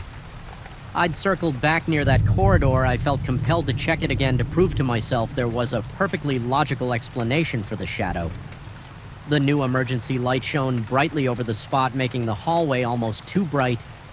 In that single patch, everywhere else was cast in gloom. I stood there, eyes scanning the length of the wall, noticing the chipped bricks and rust-colored stains near the floor. An odd stench lingered like old metal and damp cloth. My stomach tightened as I stood in that spot. The emergency light flickered just once like a faint pulse, and in that fraction of a second I saw the shadow reappear. It wasn't on the wall this time. It seemed to be standing a few feet away, not attached to any physical form. I could see it hovered there, a silhouette with indistinct edges darker than the surrounding gloom. I could swear it faced me, though it had no discernible features. A paralytic wave of fear rippled through me, and my muscles tensed so hard I almost couldn't move. My heart hammered in my chest, each beat louder than the one before. I felt my breath catch, and a cold sweat broke out on my forehead for a moment. I considered running, just sprinting away from that thing, but a strange fascination rooted me to the spot. I wanted to understand it, or at least confirm it was really there. My mind scrambled for logical explanations, maybe a trick of the lighting or a temporary burn-in on my retinas, but I kept seeing it unmoving yet undeniably present. The overhead lamp flickered once more, and in that brief strobe of darkness, the silhouette disappeared. I forced myself to move every step, a battle against the adrenaline coursing through my veins. My breath was coming in ragged gasps, lungs tight as if I'd run a marathon. My mouth felt dry, and my tongue stuck to the roof in my mind. I replayed the image repeatedly, questioning what I had seen. Could it have been a person? If so, where did they go? If not, what was I dealing with? I drifted into a maintenance bay adjacent to the corridor, the walls. There were LED with tool racks and half-finished repairs. My plan was to check that everything was in order, hoping the familiarity of the tools would ground me. The overhead lamp gave off a faint hum, but I heard another sound beneath it, a rhythmic dripping as if someone was tapping a metal pipe. Somewhere above my fingers tingled with the urge to turn on every light in the room to banish the gloom that slithered in the corners. I started to feel a slight pressure in my head, as though the air was thinning. My vision blurred for a moment, and I shook my head to refocus. That's when I caught a glimpse of movement near the tool racks. A shape lingered behind a row of shelves, peering at me through the gaps. I couldn't see any eyes yet. The sense of being watched was overpowering. My throat constricted, and I felt like a cornered animal, every instinct screaming to flee. I backed away, my chest so tight I could hardly breathe. The shape glided out from behind the shelves, closer now, but still impossible to define. It was as if the air itself had darkened, forming a void that flexed and pulsed. My heart pounded so violently that I felt nauseated. I tried to speak, maybe to call out, but my voice wouldn't come. Silence pressed in my mind. I ordered my legs to move, and finally they obeyed. I stumbled back into the corridor, half running, half staggering. My footsteps echoed insanely, slapping the concrete floor with frenzied force. At every turn, I sensed that presence behind me, as if it were following just outside my field of vision. My peripheral caught hints of a flicker or glimmer of darkness that vanished whenever I spun around. Eventually, I reached the main production floor. The cacophony of the machines felt like a blessing, a wall of sound that drowned out my fear. For a moment, workers were stationed at intervals, each busy with their tasks. They paid little attention to me as I approached, though. A few seemed concerned by my distraught expression. One of them asked indirectly if I needed to sit down. I nodded. Deciding it would be best to take a short break, I found a secluded corner behind stacked pallets, trying to steady my breathing. My clothes clung to my damp skin, and my hands shook uncontrollably. The sense of something trailing me remained like a pair of eyes locked onto the back of my skull as the minutes ticked by. I tried to convince myself I was overreacting. Perhaps the flickering lights and labyrinth of corridors had turned my imagination against me still. Each time I closed my eyes, I saw that silhouette, my body wouldn't stop trembling. The hum of the factory became distant and hollow as if I were hearing it underwater. Finally, I decided I couldn't spend the rest of my shift cowering. I needed some form of closure, forcing my quivering legs to move. I headed back to that corridor one. Last time, determined to confront whatever was there, even if it was only in my mind. The drive for answers outmatched my fear. At least for that moment when I arrived, the corridor was eerily silent. The new emergency light shone, steady, revealing every grimy detail of the walls. The shadows stretched out long and thin, merging near the far end. My heart throbbed in my chest, but I forced myself to walk forward. Each step felt heavier than the last. About halfway down, I heard a faint whisper, soft as a breeze sliding through cracks. It was unintelligible, yet it raised the hair on the back of my neck. I stopped and scanned the hallway. Waiting, the light flickered, once briefly plunging the corridor into dimness. In that heartbeat of near dark, I saw the silhouette again, just inches from me this time. Towering silent and impossibly black. A jolt of pure terror coursed through me. I stumbled back, nearly falling. My pulse raced out of control, pounding like thunder. A primal surge of fight or flight erupted inside me. Adrenaline demanded that I defend myself. But against what my mouth was dry, my hands tingled, and my breathing sounded ragged to my own ears. I steadied myself against the wall, and in the steady glow that followed, the shape was gone again. Only my own frantic breathing and the flickering light remained, though I saw nothing. The feeling of another presence was overwhelming. My instincts screamed that something was there just beyond my field of vision, waiting for my next move. I took a deep breath and willed myself to speak, though my voice came out in a raspy hiss. I demanded that if something was there, it show itself. The corridor remained silent except for a metallic dripping. In the distance, a wave of dread rolled through me as if the entire building was holding its breath. Waiting in the end, I realized I couldn't withstand that confrontation any longer. There was no question of courage. It was as if the air itself had become thick with foreboding. Pressing down on my chest, my mind, rational or not, believed this place harbored a presence I couldn't explain.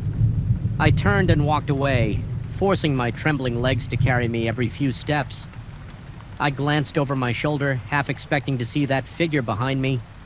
All I saw was the bright glow of the emergency light steadily illuminating an empty corridor. I finished my shift feeling drained both physically and mentally. My supervisor asked indirectly about my condition. Concerned by my perspiration and shaking hands, I offered a vague explanation about a near accident with a piece of machinery, not daring to say anything that would make me sound unhinged. The truth was lodged somewhere in my own mind, and I wasn't even sure I believed it. Still, I knew in my gut that whatever I had seen was real, at least real enough to haunt me now. Whenever I look back, I can still feel the prickling sensation at the base of my skull, as if that shadow still watches me from behind some invisible veil. I never spoke openly about it again. I continued my routine for the remainder of my time at the F factory, meticulously avoiding that corridor whenever possible. When avoidance wasn't an option, I moved through it as fast as I could, eyes forward, doing my best not to look at the walls. Yet even with my gaze locked ahead, I would still sense it there. A silent silhouette waiting in the periphery of my vision, challenging my sanity. It never attacked me, never touched me in any tangible way, but the quiet, oppressive aura it projected was enough to keep me on edge.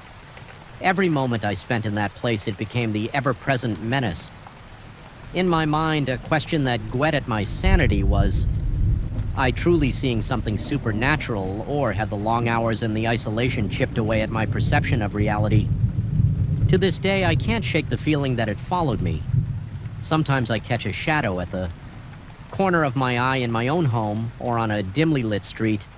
A fleeting shape, a flicker of movement, a sharp chill in the air when there should be none. Each time my heart constricts and my breath catches in my throat. I've convinced myself it's just a trick of the mind, a product of lingering trauma, but deep down part of me wonders if I've truly escaped. That lingering doubt is the real horror. It's the knowledge that fear doesn't need to manifest physically to be real. It can be enough for it to exist within you. Forever, cold OED in your psyche, reminding you of that shadow in the corridor, static, silent, and all too aware. And if it truly was something beyond my understanding, maybe it still waits in that factory, hidden between the flickering lights and the humming machines, ready to appear when someone else feels just a little too isolated, a little too afraid, a little too alone in the night dire. But the night air felt unnaturally thick, as though the very atmosphere were conspiring to choke me with dread. Even the faint glow of the moon shining high above the preserved woodland near my condominium seemed pale and sickly. More a feeble lamp than any source of comfort. Something about that stretch of trees always gave me pause, but lately I'd found myself returning home far later than usual. My shift at work running into long hours, and each time I approached the parking lot that bordered the woods, I sensed I wasn't alone. The jagged silhouette of trees loomed over me like silent sentinels, as though they stood guard against a secret I was never meant to uncover. My name is Victor. I'm an ordinary man who moved to this condo for a bit of peace and quiet. Initially, I was thrilled that my building backed onto a segment of untouched forest. There was something romantic, almost comforting in the idea of nature being just a few steps away. But recently, that comfort had twisted into a source of persistent unease. It started innocuously. I would park my car late at night, stepping out into the crisp evening air and think. I saw movement between the trees, just a flicker like a shadow that darted out of sight. At first, I dismissed it as a trick of the eyes or the wind stirring the underbrush, but it didn't stop. There were nights when I swore I caught a glimpse of a figure leaning around a trunk, almost like someone was peering out, then ducking back in. As soon as I turned my head, rationality told me it was probably a night guard or maybe some trespasser lost in the darkness. Still, my skin would prickle and a chill would settle in my gut. That lingered long after I'd reached the safety of my front door. One particular evening, I decided I'd had enough. My curiosity and a certain stubborn pride compelled me to investigate. I grabbed my flashlight from the trunk of my car and strode into the tree line, determined to prove to myself there was nothing to fear. The beam of light cut through the dimness, illuminating every gnarled root, every twisted fern, but no sign of a person. No footprints, no branches snapped in an obvious path. And yet as I stood there scanning the darkness, I heard a faint sigh. It was soft, almost imperceptible, but unmistakably human. My heart lurched and the hair on my arm stood on end. I whipped the flashlight around in a frantic arc, but all I saw were ancient trunks and thick clusters of leaves. After a minute of tense silence, I retreated. Feeling both foolish and oddly shaken over the next week, my routine didn't change. I still arrived home late, still parked in the same spot, and every night I scanned the woods. Sometimes nothing happened, just the rustle of foliage in the breeze, the quiet hum of distant traffic. Other nights I swore I saw that same shape lurking in the gloom. On one occasion I spotted what looked like a pale arm sliding out from behind a tree, only to vanish. As soon as I focused on it, my heart hammered against my chest and my throat went dry. I can't explain why I was so unnerved. It was only a glimpse, a fleeting movement. Yet there was something inherently wrong about it, as if I'd caught sight of a ghost. The rational side of my brain tried to reassure me that it could have been the trunks' bark or a trick of moonlight, but the image of that pale, impossibly thin arm refused to leave me. As days passed, my nerves began to fray. I felt watched sometimes. Even during daylight hours, I'd gaze out from my kitchen window toward that stretch of forest and feel unseen eyes returning my stare. A neighbor once asked me if I was all right. Remarking that I looked pale, I brushed it off, claiming I was just tired, but that lingering sense of being observed weighed heavily on my mind. My sleep became restless. I'd wake up in the middle of the night, heart pounding for no discernible reason, convinced that something was standing outside my door or just beyond the window's thin curtain. Of course, there was never anyone there, just an empty hallway, an empty balcony. But in the distant backdrop of my thoughts, the forest lingered like a dark, promise. Reminding me of that faint sigh and the flash of a pale limb on a particularly cold night. I arrived home with a tension headache throbbing behind my temples. The condo parking lot was deserted as usual, and the lights overhead flickered in that sinister way fluorescent bulbs. Sometimes, I recall stepping out of my car and immediately feeling a shift in the air as though everything had gone unnaturally still. Even the gentle hum of insects seemed to drop off into silence. I looked toward the woods, heart rate already climbing, and froze. A shape stood just beyond the first row of trees. It was tall, almost matching my own height, and it had the vaguest outline of a person. My chest constricted. I lifted my phone, trying to use its camera light to get a clearer view, but the light didn't reach far enough to reveal more than an indecipherable mass of darkness with my pulse hammering. I inched closer. I could hear my own breathing, ragged and shallow, echoing in my ears. Suddenly, a faint crunch of leaves came from that shape's direction, as if it were shifting its weight or taking a step. Adrenaline surged through me and a wave of heat shot through my limbs. I wanted to call out to it. Part of me believed that if I confronted this presence, I could make sense of the fear, but my vocal cords felt paralyzed after a moment that felt interminable. The shape melted backward into the dark. No running, no snapping of branches, just an unnervingly silent retreat. When I reached the spot where it had been, I found nothing but a scattering of dead leaves and the strong scent of damp earth. I swept my phone's light around, but there was only empty forest. That was when I noticed how intensely I was sweating.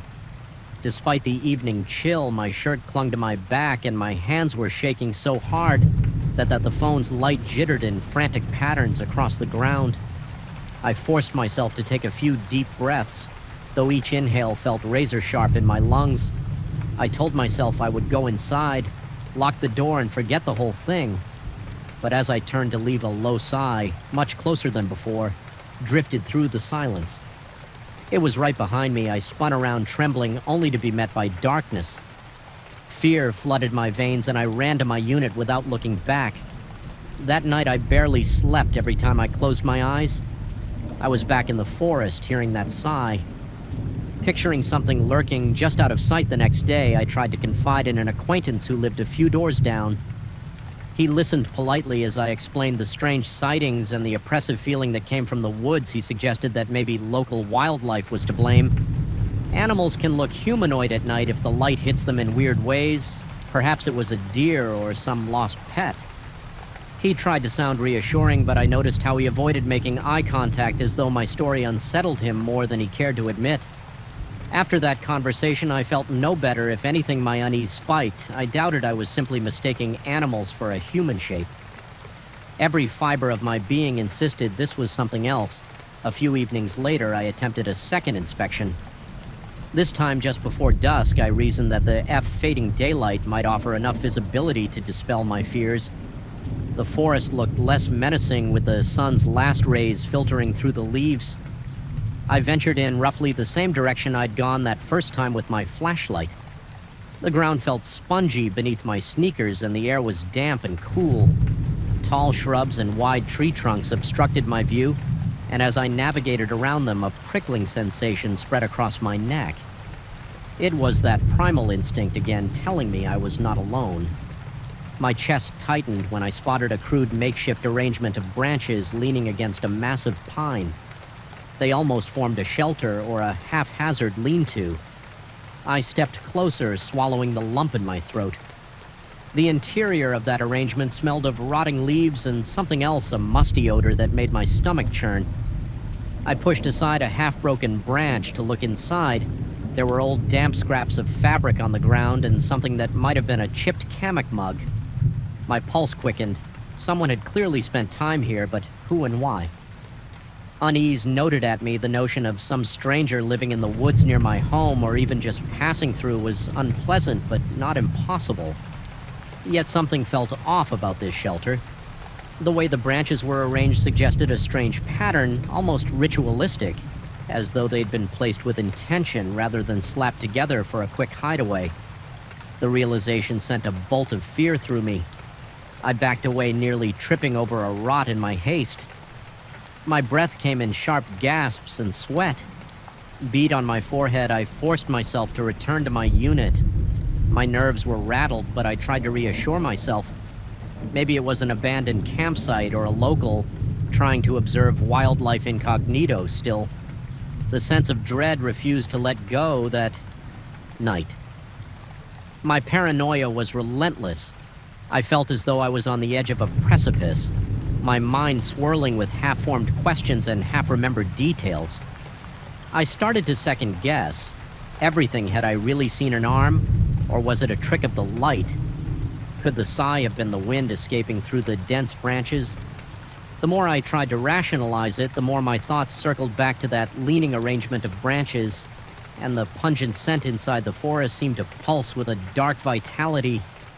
Even from within my condo, I couldn't shake the impression that someone was out there watching. A few days of uneasy calm followed, during which I tried to distract myself with work chores and streaming mindless television shows. But I was always keenly aware of the forest's presence. Especially after dark, I found myself looking out my window more often, checking for movement among the trees. My heart would pound for no reason, my palms clammy as if I were perpetually braced for some awful revelation. Sleep grew increasingly elusive at times. I jolt awake convinced I heard leaves crunching. Just outside my window, my skin would go cold, a tingling wave passing from my scalp down to my heels. It was in this heightened state of anxiety that a final incident shattered any remaining sense of normalcy. I was heading home once more under the cover of night eyes, darting nervously to the tree line. The flickering parking lot lights seemed weaker than ever, barely illuminating my path as I reached the spot where I usually paused. That familiar rustling caught my attention, my muscles tensed. I shined my phone's flashlight into the undergrowth. Then I saw it, or perhaps it allowed itself to be seen. A tall figure stood behind one of the thicker trunk's arms, gripping the bark in a way that seemed almost painful, like its fingers were digging into the wood. I couldn't make out its face. It was lost in the shadow cast by overhead branches, but I glimpsed enough of a silhouette to realize it was human or very close to it. My heart pounded so violently I thought I might faint. My vision narrowed and every breath felt like drawing in shards of ice. For a moment, the figure didn't move, as if it were content just to watch my reaction. Then in one fluid motion, it slid around the trunk to zap, appearing into the darkness. I don't remember dropping my phone, but I heard it hit the asphalt. My mind screamed at me to run, yet my legs were locked in place. A numbness began to creep up from my ankles, as if some invisible force wanted me to remain frozen there. Finally, I managed to jerk my body forward, retrieve my phone, and sprint to my front door.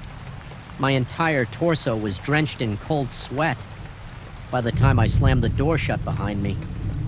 That night, I became convinced there was someone in the hallway outside my unit.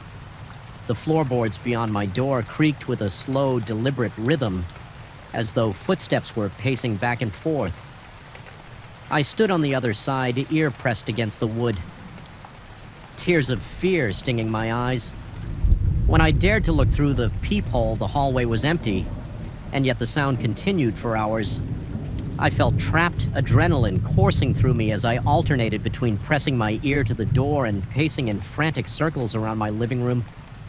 By the time dawn broke, the noises had stopped. I must have dozed off briefly on the couch because I awoke with a jolt to find light streaming through the curtains. A wave of relief and exhaustion washed over me. I spent that morning convincing myself I needed to face this presence, whatever it was, and claim back my peace of mind. Determined, I ventured out at midday, stepping into the edge of the forest where I had seen the figure, my heart still hammered. But the bright daylight gave me a semblance of courage. I found no fresh footprints, no suspicious debris. Instead, a profound stillness hung over everything, as though the forest itself were waiting with bated breath. I stayed there for nearly an hour, wandering from tree to tree, calling out that if someone was there, they should show themselves. But no one came. Eventually, I headed home, frustrated and tired. Then, just before dusk, I noticed something that turned my blood to ice. Leaning against my front door was a single broken branch. Similar to those I'd seen forming that unsettling shelter in the woods, it looked deliberately placed, the end splintered into a sharp point. My stomach lurched as I realized it must have been left there while I was inside my home. Fear flared in my chest again, and I felt a hot flush on my face that then turned to pins and needles in my extremities. I decided in that moment I had to leave. At least for a while, I packed a small bag, hands trembling as I threw clothing and essentials together. The entire time I felt eyes on me like I was under constant surveillance. I wondered if the figure was outside, possibly peering through my window or standing in the parking lot. Silently judging my every movement, my chest felt tight and my mouth was so dry it hurt to swallow. I finished packing in record time, heart thudding louder with each second as I opened the door to step out. I paused, half expecting to see that figure in the hallway, but it was empty. My footsteps echoed loudly as I hurried to the elevator. The ride down seemed interminable, each floor passing with agonizing slowness. I couldn't stop picturing the figure from the night before, how it had seemed almost hungry for my fear. My skin tingled at the memory. At last, I exited into the parking lot. The sun was beginning to set, and long shadows stretched across the asphalt for a moment. I stood there scanning the tree line, and in that glance I felt it again, that suffocating sensation of being watched. The shadows in the forest swirled together, an impenetrable wall of black. My lungs burned as though I couldn't draw in enough air. I forced my legs to move, half expecting to see a pale arm or a tall silhouette emerging from the tree line, but nothing came. I climbed into my car and started the engine, refusing to look over my shoulder as I pulled away. My headlights grazed the first few trunks of the forest. Just before I fully turned the corner, I caught the briefest flicker of movement, a shifting darkness that might have been a person or might have been my imagination. My pulse pounded in my ears, and I gripped the wheel until my knuckles turned white. Without a second thought, I floored the gas and left that unnerving place behind. I don't know exactly what I encountered in those woods or why it seemed to fixate on me. Perhaps it was all in my head, a product of exhaustion and stress. Perhaps it was something far stranger, an entity tied to the land in ways I can't begin to comprehend. Even now, whenever I close my eyes, I can still see that motionless silhouette and feel its gaze following me as I retreat. It haunts me in the moments between sleep and waking, whispering that it's still out there waiting for me to return. Though I've put miles between myself and that condo, I can't escape the sense of looming dread. The image of that broken branch propped against my door remains burned into my memory, an unmistakable sign that something wanted me gone, or wanted me to know it could reach me wherever I was sometimes when the night is quiet and I'm alone. I hear that faint sigh echoing in the back of my mind. It lingers like a cold breath against my ear, a reminder that, real or not, some horrors refuse to fade. And despite escaping that place, I'm left with the unsettling knowledge that I only postpone the inevitable. A part of me believes that one night, no matter how far away I may be, I will sense movement in the darkness, shapes skulking between silent trees, and when that day comes, I'll be forced to face the terror again. My heart pounding, my mouth dry, my skin prickling with sweat. Even now I glance into the shadows outside my window and wonder if that figure is still there, an eternal watchman silently measuring each fearful beat of my heart. Every night in this old building, the air seems to turn thick and stale the moment darkness settles, as if it's charged with some malignant presence. I can't quite name the place. Hums with a quiet tension that seeps into my bones, tightening my chest and making every breath feel labored. Even from the street, I remember staring up at the weathered facade and wondering why the lights in the top floor windows flickered so erratically, as if someone or something paced back and forth behind the glass. I told myself it was just the age of the building, shoddy wiring perhaps, or the wind rattling the old frames. But once I moved in and found out that the top floor was nothing more than a deserted terrace, a persistent dread began to coil inside my chest. Whispering that I was not alone here, I had taken an entire floor to myself. A long hallway lined with 4 empty apartments, all under renovation, paid for by a meager arrangement with the property owner. Supposedly, I was to remain on site, keep an eye on the place, and report any suspicious activity to the building manager. At first, it sounded ideal privacy in the midst of a bustling city center. But from the first night, I realized my new living situation might be more than I bargained for. I remember lying in bed on that initial evening, the gloom of the unlit corridor just outside my bedroom, creeping under the door, my heart kicked against my ribs in sin with every noise. Pipes gurgled deep in the walls, and the wind made the ancient windows creak I could handle. These typical old building sounds, but then above me, something much more deliberate reverberated. Slow, methodical steps, crossing from one side of the ceiling to the other. There shouldn't have been anyone up there. Not at midnight, and certainly not in a place that was supposedly just an empty terrace, yet the footsteps were unmistakably human in their weight and tempo. That first night I tried to pass it off as my imagination, or perhaps some strange echo traveling through the old pipes. Still, the hair on the back of my neck prickled and my hands felt clammy against the sheets. My throat went dry as I listened in absolute stillness, hoping the sound would vanish eventually. The footsteps paused, and for a moment I began to relax, but just as my body slackened, the footsteps resumed, crossing back in the opposite direction.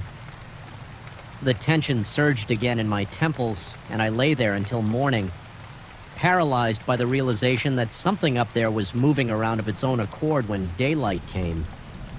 My fear felt somewhat laughable. I told myself the mind can play wicked tricks in the stillness of night, determined to dismiss the whole episode as a silly reaction to an unfamiliar setting.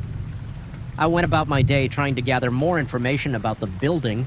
The caretaker, an older man with a permanent scowl etched into his face, explained that the top floor had no tenants. He insisted it was merely a barren terrace, and no one ever went up there except occasionally to check for leaks or to repair the old water tank. Even so, I pressed him, describing the footsteps I had heard. He muttered that I must have been mistaken, perhaps the wind or someone on the neighboring roof. His dismissive tone made my stomach clench with annoyance, but I told myself there was no reason to disbelieve him that night. I went to bed early more out of anxiety than fatigue. I wanted to prove to myself that the previous night's sounds were just a figment of my overactive imagination. But the instant the lights went out, a heavy sense of foreboding settled in the pit of my stomach, as if the darkness itself had weight and presence. My heart rate spiked the moment I heard the first faint thud from above again. I tried to rationalize it. Old beams, contracting metal supports shifting in. Then the soft thuds became distinctly human footsteps. They were slow yet purposeful, moving in a pattern that traced the length of my ceiling. My breathing turned ragged. I could feel my pulse pounding in my ears, each beat like a drum, heralding something I couldn't see. My palms began to sweat, and I clutched my blanket so tightly that my knuckles went numb. I was too frightened to move. If the footsteps were indeed from a person, that meant somebody had lied. If they weren't from a person, then I had to consider something else entirely. Something I was not prepared to face. In the following days, I found it increasingly difficult to focus on anything besides the uninvited company above. I tried investigating the building's history, searching for any mention of unexplained events or long-gone tenants, but records were sparse. The caretaker shrugged off my inquiries, reiterating only that the top floor was off-limits, and had been so for years. He offered no further details, and each time I mentioned the footsteps, his gaze drifted away as if he feared that acknowledging my concerns would somehow make them real. I began feeling an unshakable presence throughout the day. Not just at night in the hallways, I often sensed a light shift in the air behind me as though someone was standing just over my shoulder. I'd spin around my heart, seizing in my chest, only to see peeling paint on the walls and the same burnt-out light bulbs overhead. The sound of my own breath filled my ears, quickening with each false alarm. Yet even when I saw no one there, a lingering heaviness remained, as if the corridor itself pulsed with unseen eyes. A week in my nights became a battleground of unnerving sounds and racing thoughts. The footsteps continued above me, sometimes for hours. If I tried to ignore them, they only grew louder, more insistent at times. Resembling frantic pacing, my heart would pound violently. Sometimes I'd clasp my hand over my mouth, trying to steady my breathing as though not to alert whatever was there that I was listening. My exhaustion grew so severe I found myself drifting off to sleep at random times during the day, only to be jarred awake by the echo of those footsteps in my mind. At one point, in an attempt to reclaim my sanity, I decided to go upstairs. During the day, I told myself I needed proof. Either I would find some mischief maker or confirm that I was losing my grip. The caretaker had given me a dismissive wave earlier, though he mentioned that the terrace door was usually locked indeed.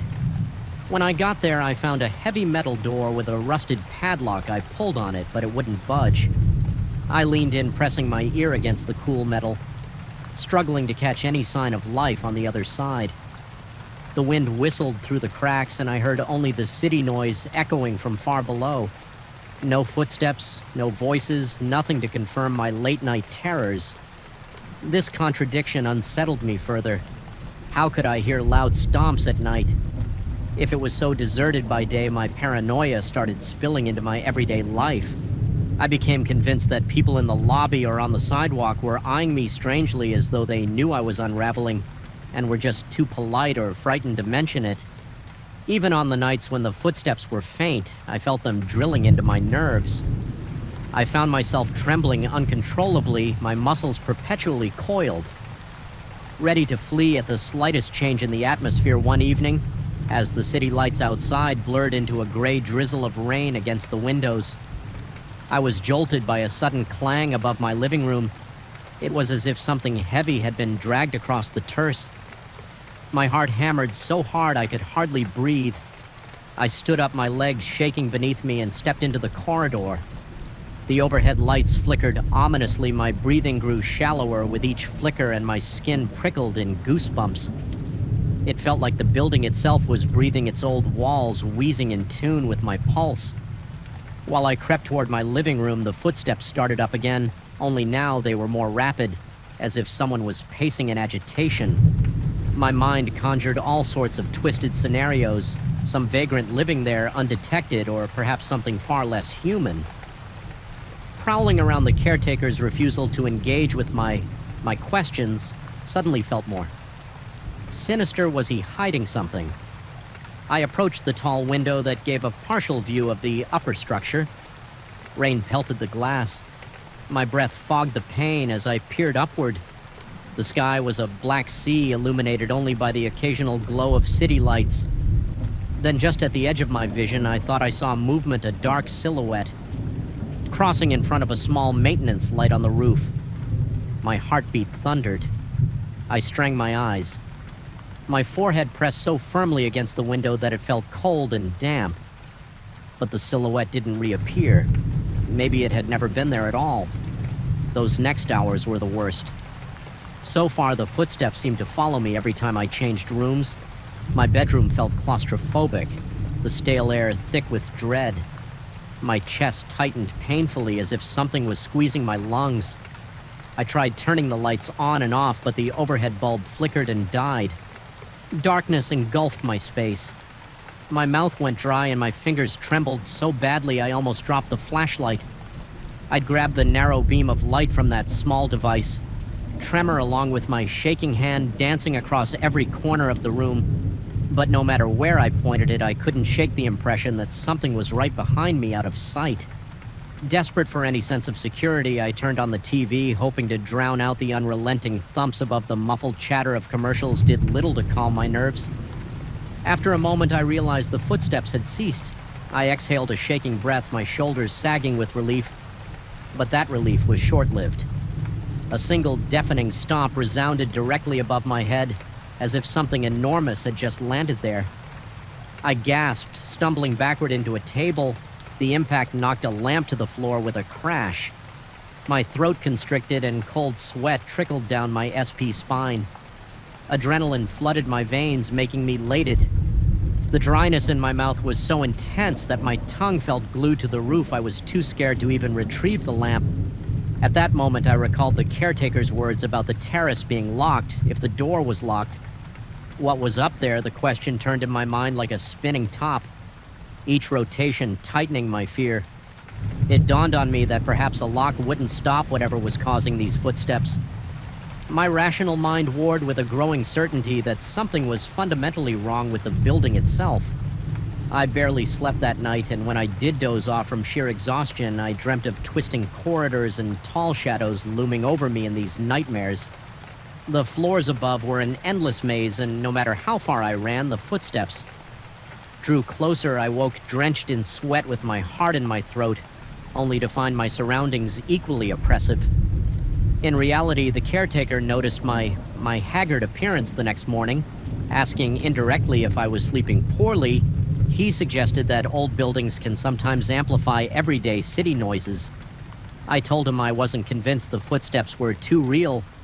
He responded that I should perhaps keep my windows closed or play some music to drown out the wind. My teeth clenched in frustration. I knew he was avoiding the truth that evening, exhausted and nearly at my breaking point. I resolved to confront whatever was upstairs head-on. I waited until midnight, listening as the footsteps started their usual pattern. I could feel the blood pounding in my ears while I mustered the courage to go back to the terrace door with a set of tools I'd borrowed from the maintenance closet. I reasoned that if I could just open the lock, I'd uncover the truth. Even if it scared me senseless, I climbed the final flight of stairs every step, an echo that seemed to mock me. My flashlight shook in my hand, illuminating the chipped paint of the stairwell. When I reached the terrace door, I fumbled with the lock for what felt like ages. My palms were slick with sweat, and the tool slipped in my grip.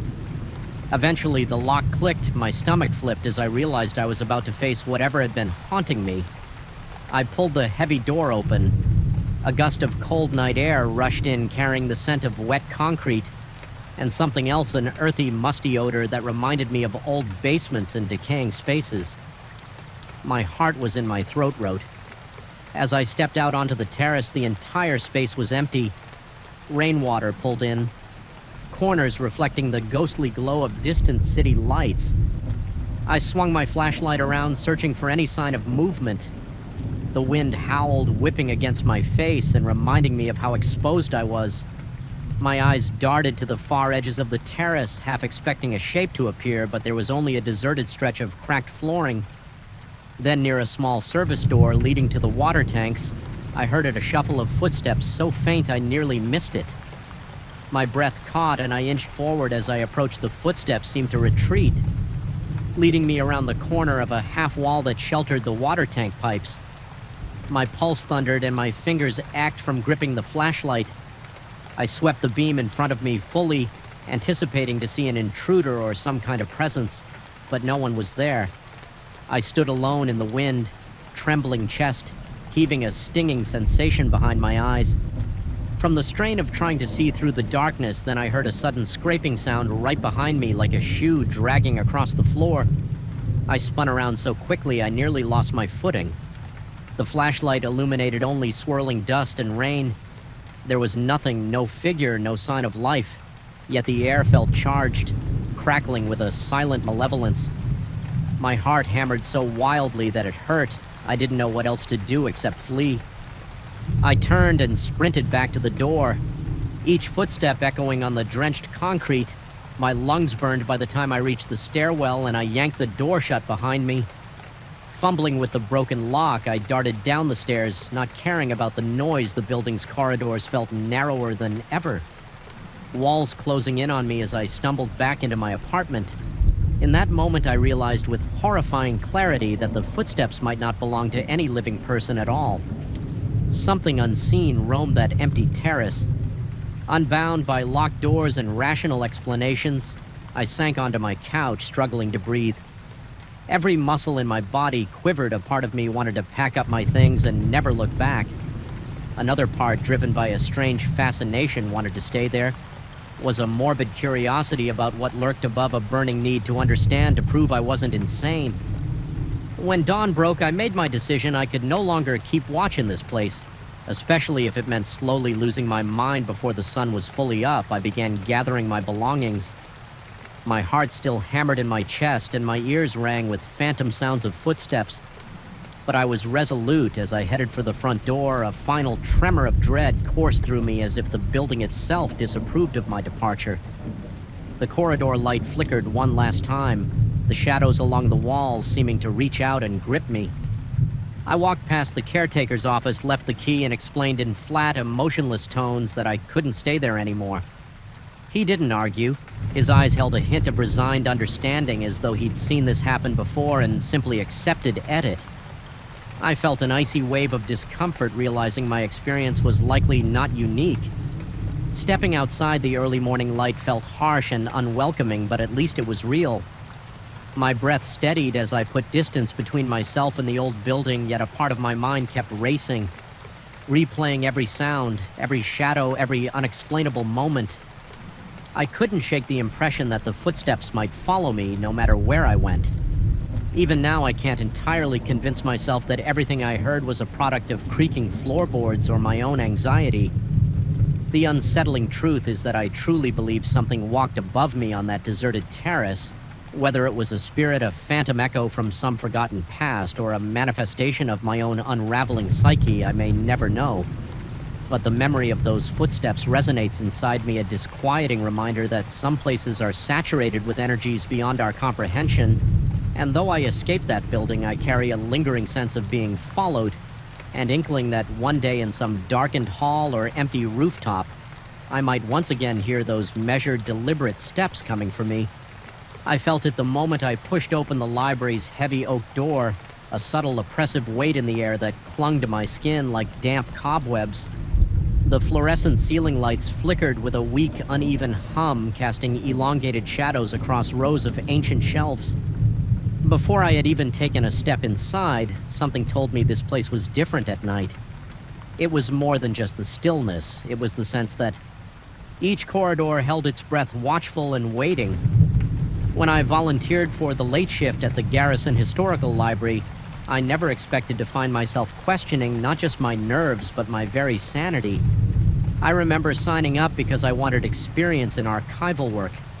The library was known for its impressive collection of rare manuscripts, though only a handful of people ever seemed to come by to study them. The building itself was a 3-story stone structure dating back to the early 1900s. Its facade was proud, almost regal, and the interior was built in a grand-style polished marble floors, sweeping staircases, iron railings that curled like vines. By day, it felt dignified and secure. By night, the same features took on a darker edge. The marble seemed cold, the staircases became twisting paths to unknown places, and those kuru railings reminded me of skeletal hands. I usually worked on the first floor, helping to file new arrivals or reorganize the archives that students and researchers used. The first few weeks were calm. I often heard a fellow volunteer remark that the library was pleasantly quiet. After sundown, that it was the perfect environment for meticulous organization. I tried to agree, though. From the start, I had an inexplicable sense of being observed whenever I put a book back on the shelf. Sometimes I would turn around anticipating a patron or another volunteer, only to find the corridor empty initially. I told myself I was just spooking myself in the hush of those grand halls, but the subtle friction between my nerves and my logic grew stronger. With each passing night during one of my shifts, I was tasked with cataloging some rare texts on the 3rd floor. These books were from the 16th and 17th centuries, many with brittle pages and fading scripts. The 3rd floor was normally sealed off to casual visitors. Only researchers with special permission were allowed there. The door to that area required an old key, heavy and ornate, that I had to sign out from the front desk. The overhead lights in that space were dimmer, and many of the fixtures were original to the building, meaning they buzzed faintly as if on the verge of burning out. I hated that noise. It reminded me of a swarm of insects just out of sight on that particular night. I found myself alone in the library around 10. The guard at the reception desk downstairs had stepped out for a brief break. I heard him say something about wanting to grab a quick cup of coffee from across the street. I swallowed my unease and headed for the stairs. My heart thudded against my ribcage as I climbed, and a chill prickled the back of my neck. Every step felt heavier than the last, as if the darkness overhead was pressing down, encouraging me to turn around, but I tried to brush it off. It was just a job. Just another flight of stairs. As soon as I reached the 2nd floor, landing a draft of cold air brushed over me. It felt deliberate somehow, like an unseen figure had passed by. I shivered and paused, looking toward the corridor that led to the main reading room. On that level silence, just the usual hush of old buildings settling. Perhaps a slight creak of the wooden floor, taking a slow breath. I continued toward the final staircase that led to the restricted third floor. The overhead light there flickered once, and the gloom made the steps look steeper than I remembered. Halfway up, I felt a tingling unease crawl across my skin. My mouth went dry, and I gripped the banister to steady myself. That was when I saw it, a hand pale, almost translucent. Resting on the iron rail a few steps above me, my lungs seized for a split second. I thought someone was leaning on the banister, but there was no arm, no shoulder, no body, just that single disembodied hand. My pulse hammered in my ears. Every beat felt like a drum pounding inside my head.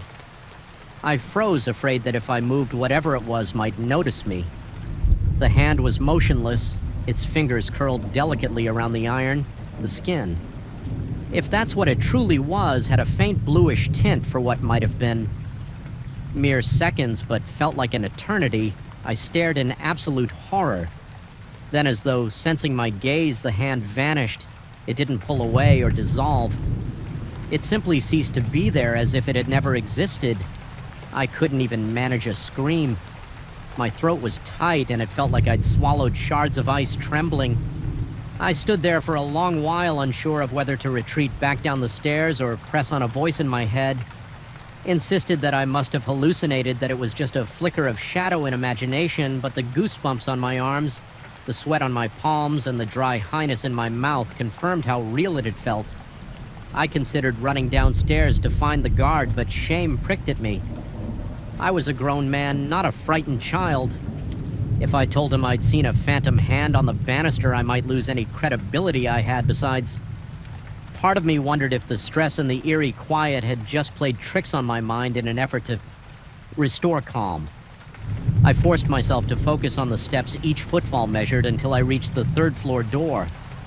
My hand shook so badly it took me a few tries to fit the key into the lock. The reading room beyond was large, its high ceiling supported by thick wooden beams. Many of those beams were carved with ornate designs, so worn by time that they looked like faces melting into the wood. Rows of shelves ran the length of the room, containing countless volumes that smelled of old leather and dust. The overhead lighting was even weaker here, many bulbs either dim or burnt out. I noticed a distinct hush, an absence of sound that bordered on suffocating. My breathing sounded too loud, too ragged. I turned on a small desk lamp near the central table, determined to focus on my work. The library wanted me to update the records of a few manuscripts, verifying their condition and cross-checking references, but all I could think about was that hand. Every creak of the floorboards made my heart race anew. My back felt exposed, as though eyes were sliding over me from the dark corners. I started to notice odd details. A stack of books on the far shelf that appeared to have shifted positions since the last time I visited, the faint smell of mildew intensifying in a corner near an old tapestry, and a slight but constant rustling that I couldn't source. Whenever I stopped to listen carefully, the rustling fell silent, only to return in the periphery of my hearing. Moments later, at one point, I thought I saw a shape move in my peripheral vision. I looked up, searching the aisle between two tall shelves, but it was empty. My scalp prickled, and I felt a bead of cold sweat slide down my temple. Forcing a steady breath, I clung to the logical explanation that my mind was on edge and conjuring phantoms out of the gloom. After about an hour of this, my nerves were frayed. I packed up the manuscripts I had managed to catalog and locked them in a special cabinet. My plan was to hurry downstairs and maybe call it a night. That was when I heard a faint scraping sound near the far end of the room, something like nails being dragged across wood. My breathing quickened and my heart pounded so fiercely it almost hurt. I stepped toward the door, intending to leave, but an inexplicable force seemed to draw my attention against my better judgment. I found myself walking toward the origin of the sound. Each step felt like it vibrated in my bones. The desk lamp's light couldn't reach that far, so the corners were a murky darkness that seemed to shift with my movements. In that dimness, I caught a glimpse of something near the shelves, a figure too tall to be a person, its outline faint but unmistakable. It seemed elongated, as though stretched the moment I registered its shape. It slipped out of sight behind a row of ancient folios. My breath came in ragged gasps, yet a compulsion to see it more clearly drove me forward. Every muscle in my body screamed to run, but curiosity, or perhaps some primal fear of the unknown, pushed me on, rounding the corner of the shelf. I pointed the narrow beam of my flashlight into the darkness. The light danced across old wooden boards, dust motes swirling in the air. Nothing was there. The scraping sound had stopped, replaced by my own thunderous pulse. For a while, I just stood there, scanning every inch of the space. Eventually, I whispered a reassurance to myself that maybe it was just a draft. Then I heard a soft sigh. It wasn't mine. I spun around the flashlight beam, jerking wildly across the spines of books. The sigh came again like a gentle exhalation filled with regret. My nerves felt stretched to a breaking point. The flashlight flickered, and in that instant I sensed movement, like something brushing past me close enough to rustle the loose fabric of my sweater.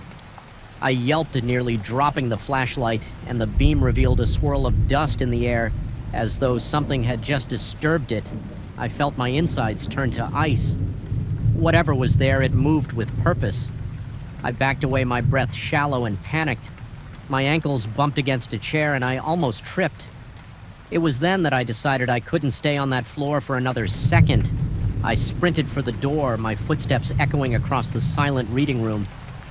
As soon as I reached the staircase, my mind replayed the image of that pallid hand resting on the banister. I couldn't bear to let my fingers touch the same spot, so I pressed my back against the wall, my free hand guiding me unsteadily down the steps. My legs trembled so badly I feared I might tumble headlong when I reached the second floor. I paused, swallowing against the dryness in my throat. The corridor was dark, and the single overhead bulb flickered on and off for a moment.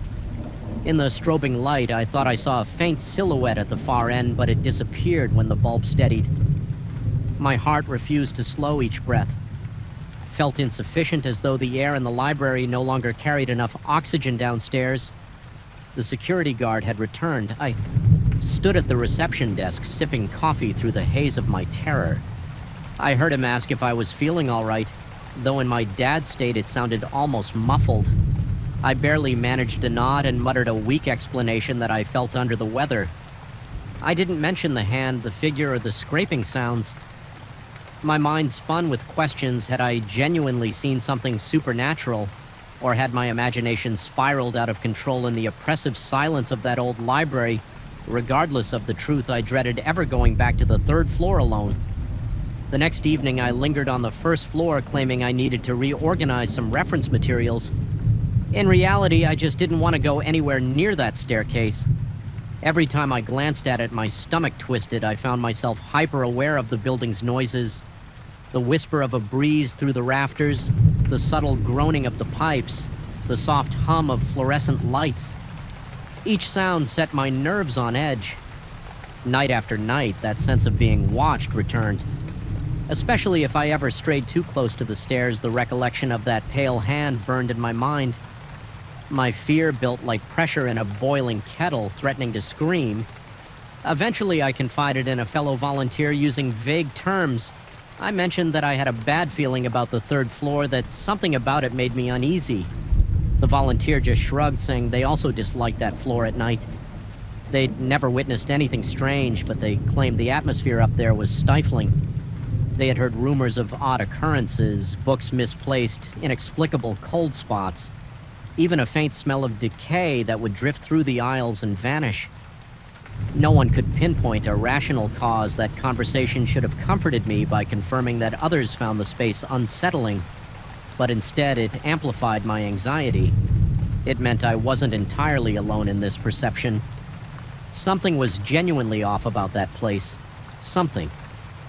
Beyond mere shadows and drafts, my mind became a storm of death, out and dread. I found myself awake at night, replaying the scene of that spectral hand on the banister. I could still see the curve of its fingertips, the uncanny stillness of its pale flesh. At times I worried I was losing my grip, that I'd let a momentary hallucination toy my reality. Last week, an archivist asked if I would help pack some fragile volumes for restoration. They were, of course, on the 3rd floor. My stomach lurched at the request, yet I had no valid excuse to refuse. I decided I couldn't keep letting fear control me. I forced my trembling legs to climb those same stairs, ignoring the way my breath quickened with each step as I approached the final landing. I braced myself, half expecting to see that hand again, but the banister was empty, the corridor silent. My relief was fleeting because every shelf, every shadow seemed alive with anticipation. I powered through car, carefully boxing manuscripts and trying to keep my mind anchored to mundane tasks. The archist was on the 2nd floor, so I was left alone to gather the texts.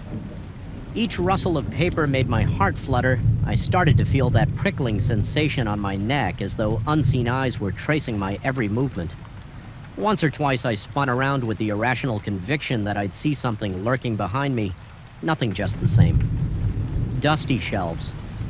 Eventually I finished. I practically bolted down the stairs, clutching the box tightly, ignoring the dryness in my mouth and the sweat dripping down my back.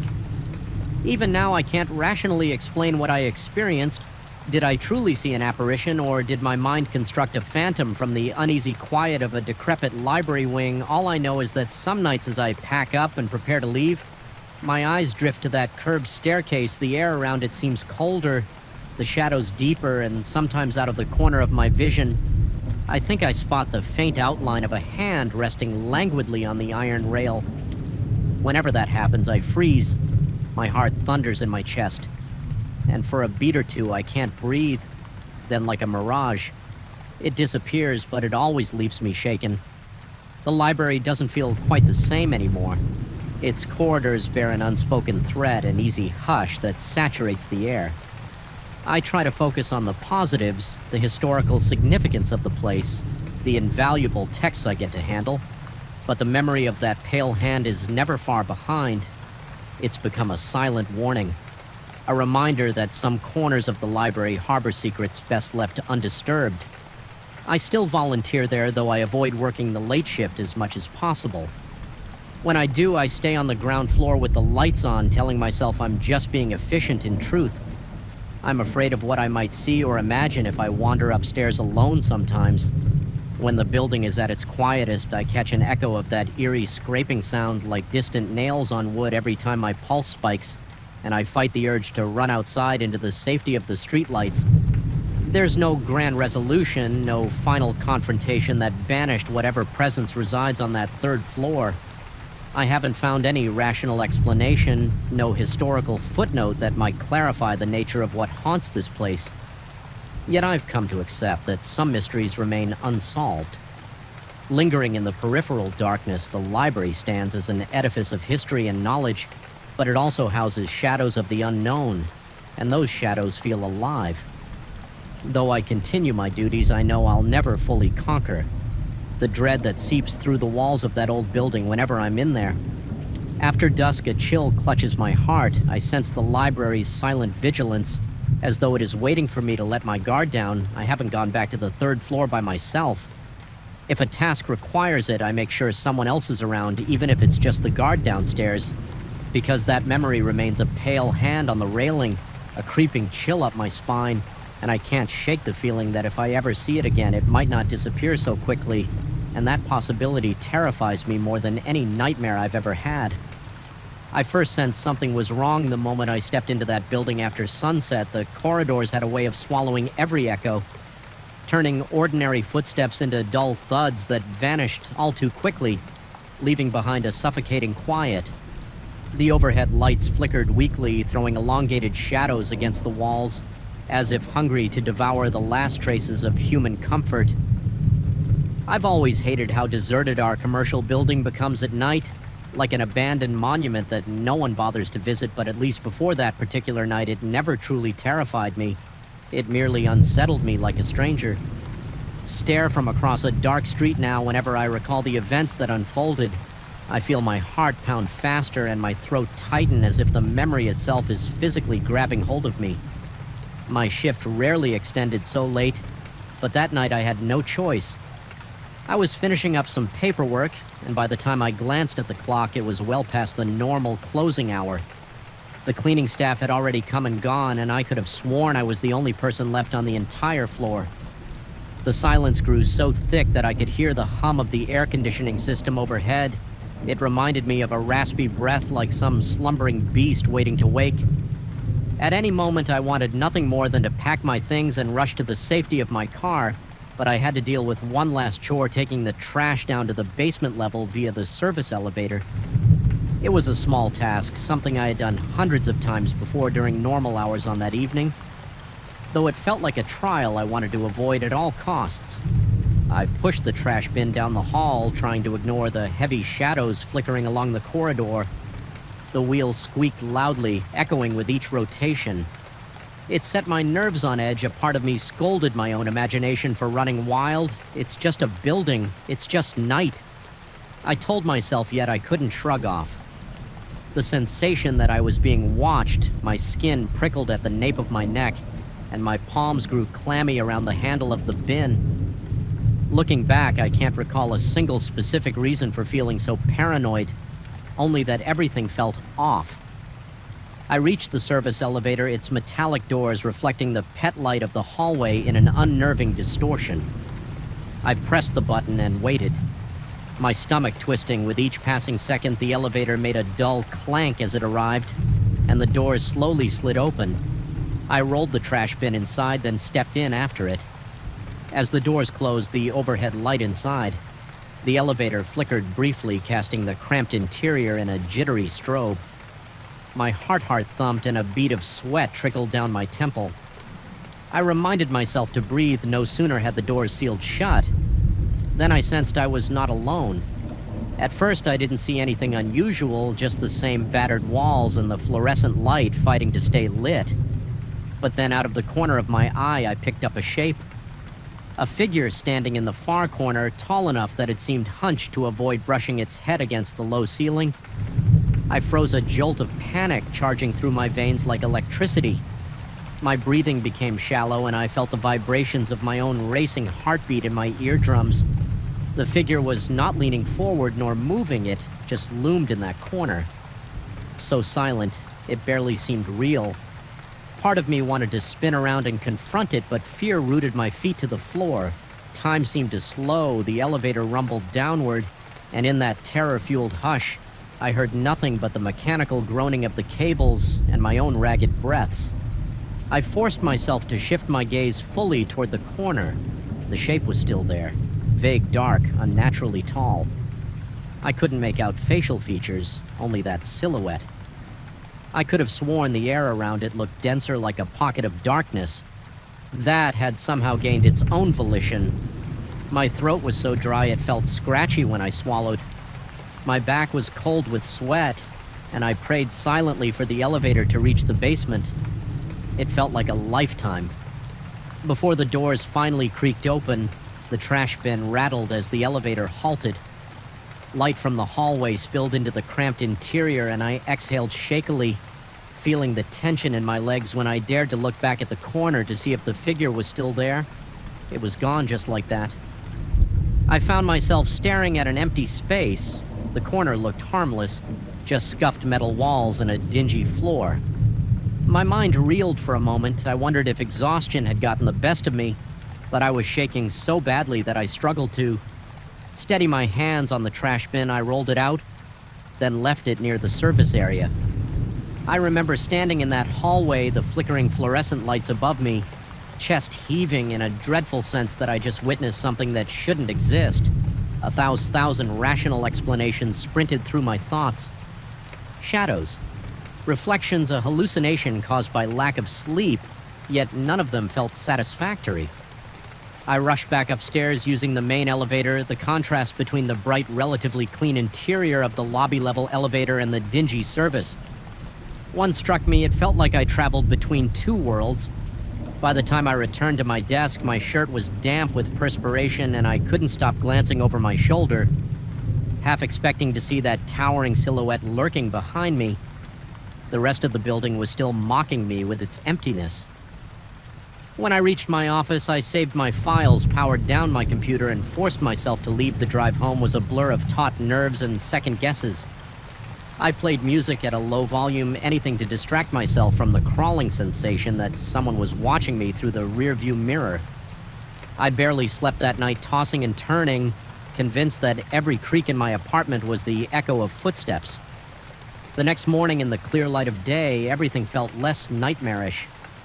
I told myself that the incident had probably been a trick of the mind, maybe a reflection from a nearby reflective surface, or a leftover bag of cleaning supplies that my eyes had distorted into a silhouette still.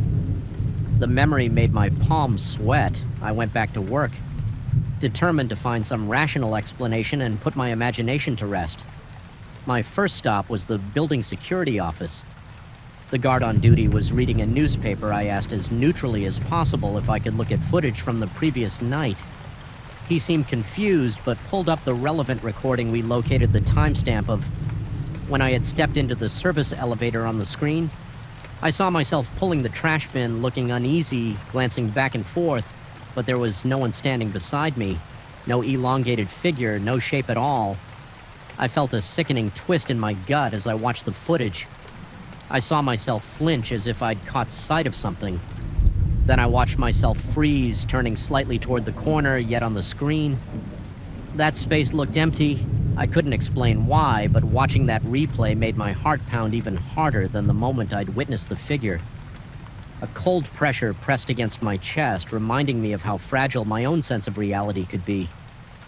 The guard asked if I was okay, noticing that my face had grown pale, so I muttered that I was feeling a bit under the weather. He suggested I get some rest the entire time. I remained fixated on that tiny pixelated screen, trying to rationalize the difference between my recollection and the recorded reality. I felt my composure slipping over the next few days. I tried to bury myself in work to avoid thinking about the incident, but the building itself didn't let me forget yet. Every time the sun began to set and the corridors grew dark, that familiar tension seized me. I became hyper-aware of every flicker of light, every flick of a shadow at the edge of my vision. My heart would race for no apparent reason, forcing me to stop and take deep, steady breaths. Once I swore I heard a low whisper while I passed the supply closet on the 12th floor, but when I pressed my ear to the door, there was only something silence. Another evening, I caught a brief reflection in a window, a tall shape gliding behind me. But when I spun around, the corridor was empty. My coworker in the cubicle next to mine noticed how jittery I was becoming. He asked if everything was all right with me, and if I needed any help. I told him somewhat truthfully that I'd been having trouble sleeping. He mentioned that maybe I was working too many late nights.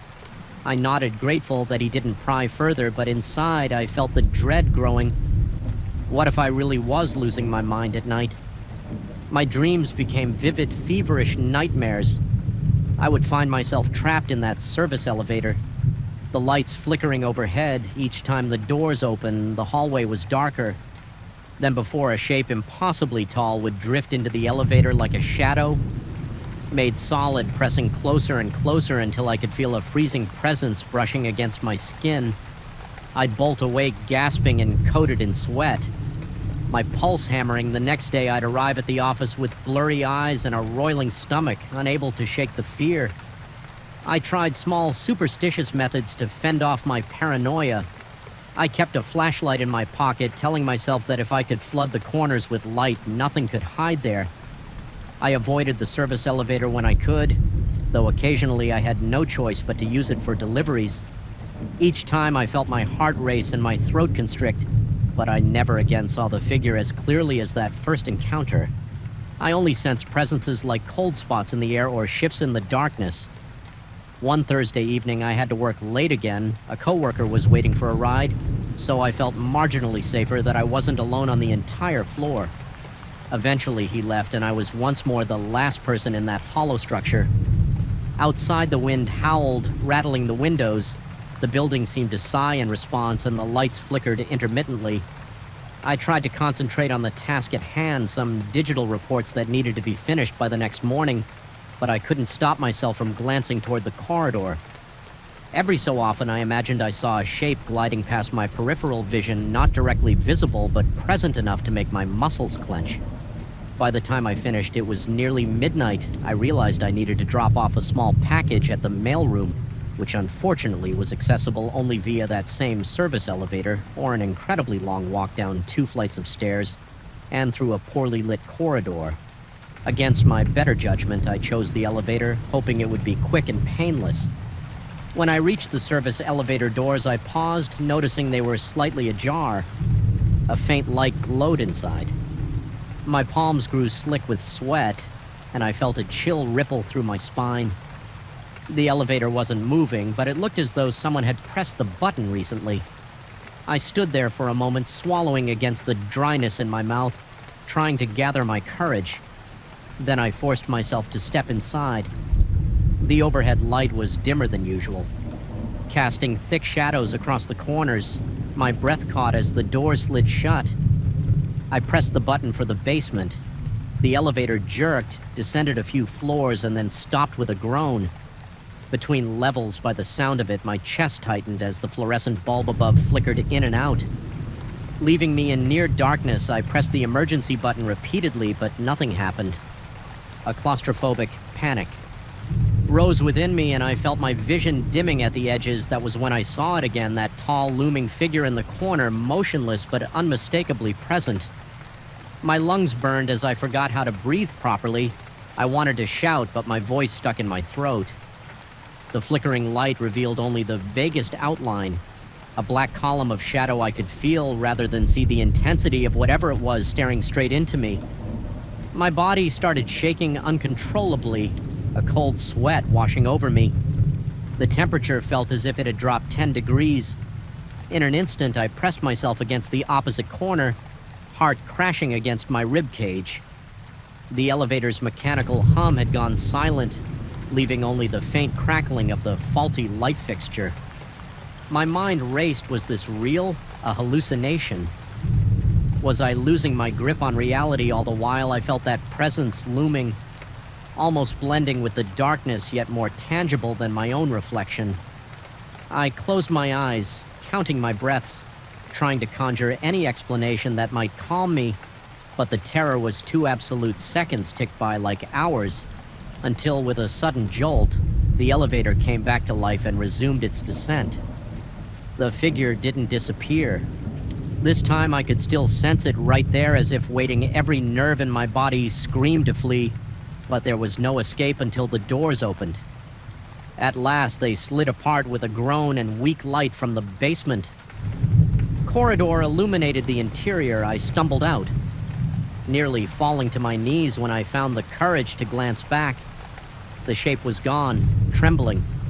I delivered the package to the mailroom. My mind felt fragmented, teetering between rationality and blind panic. I decided then and there that I couldn't keep this up.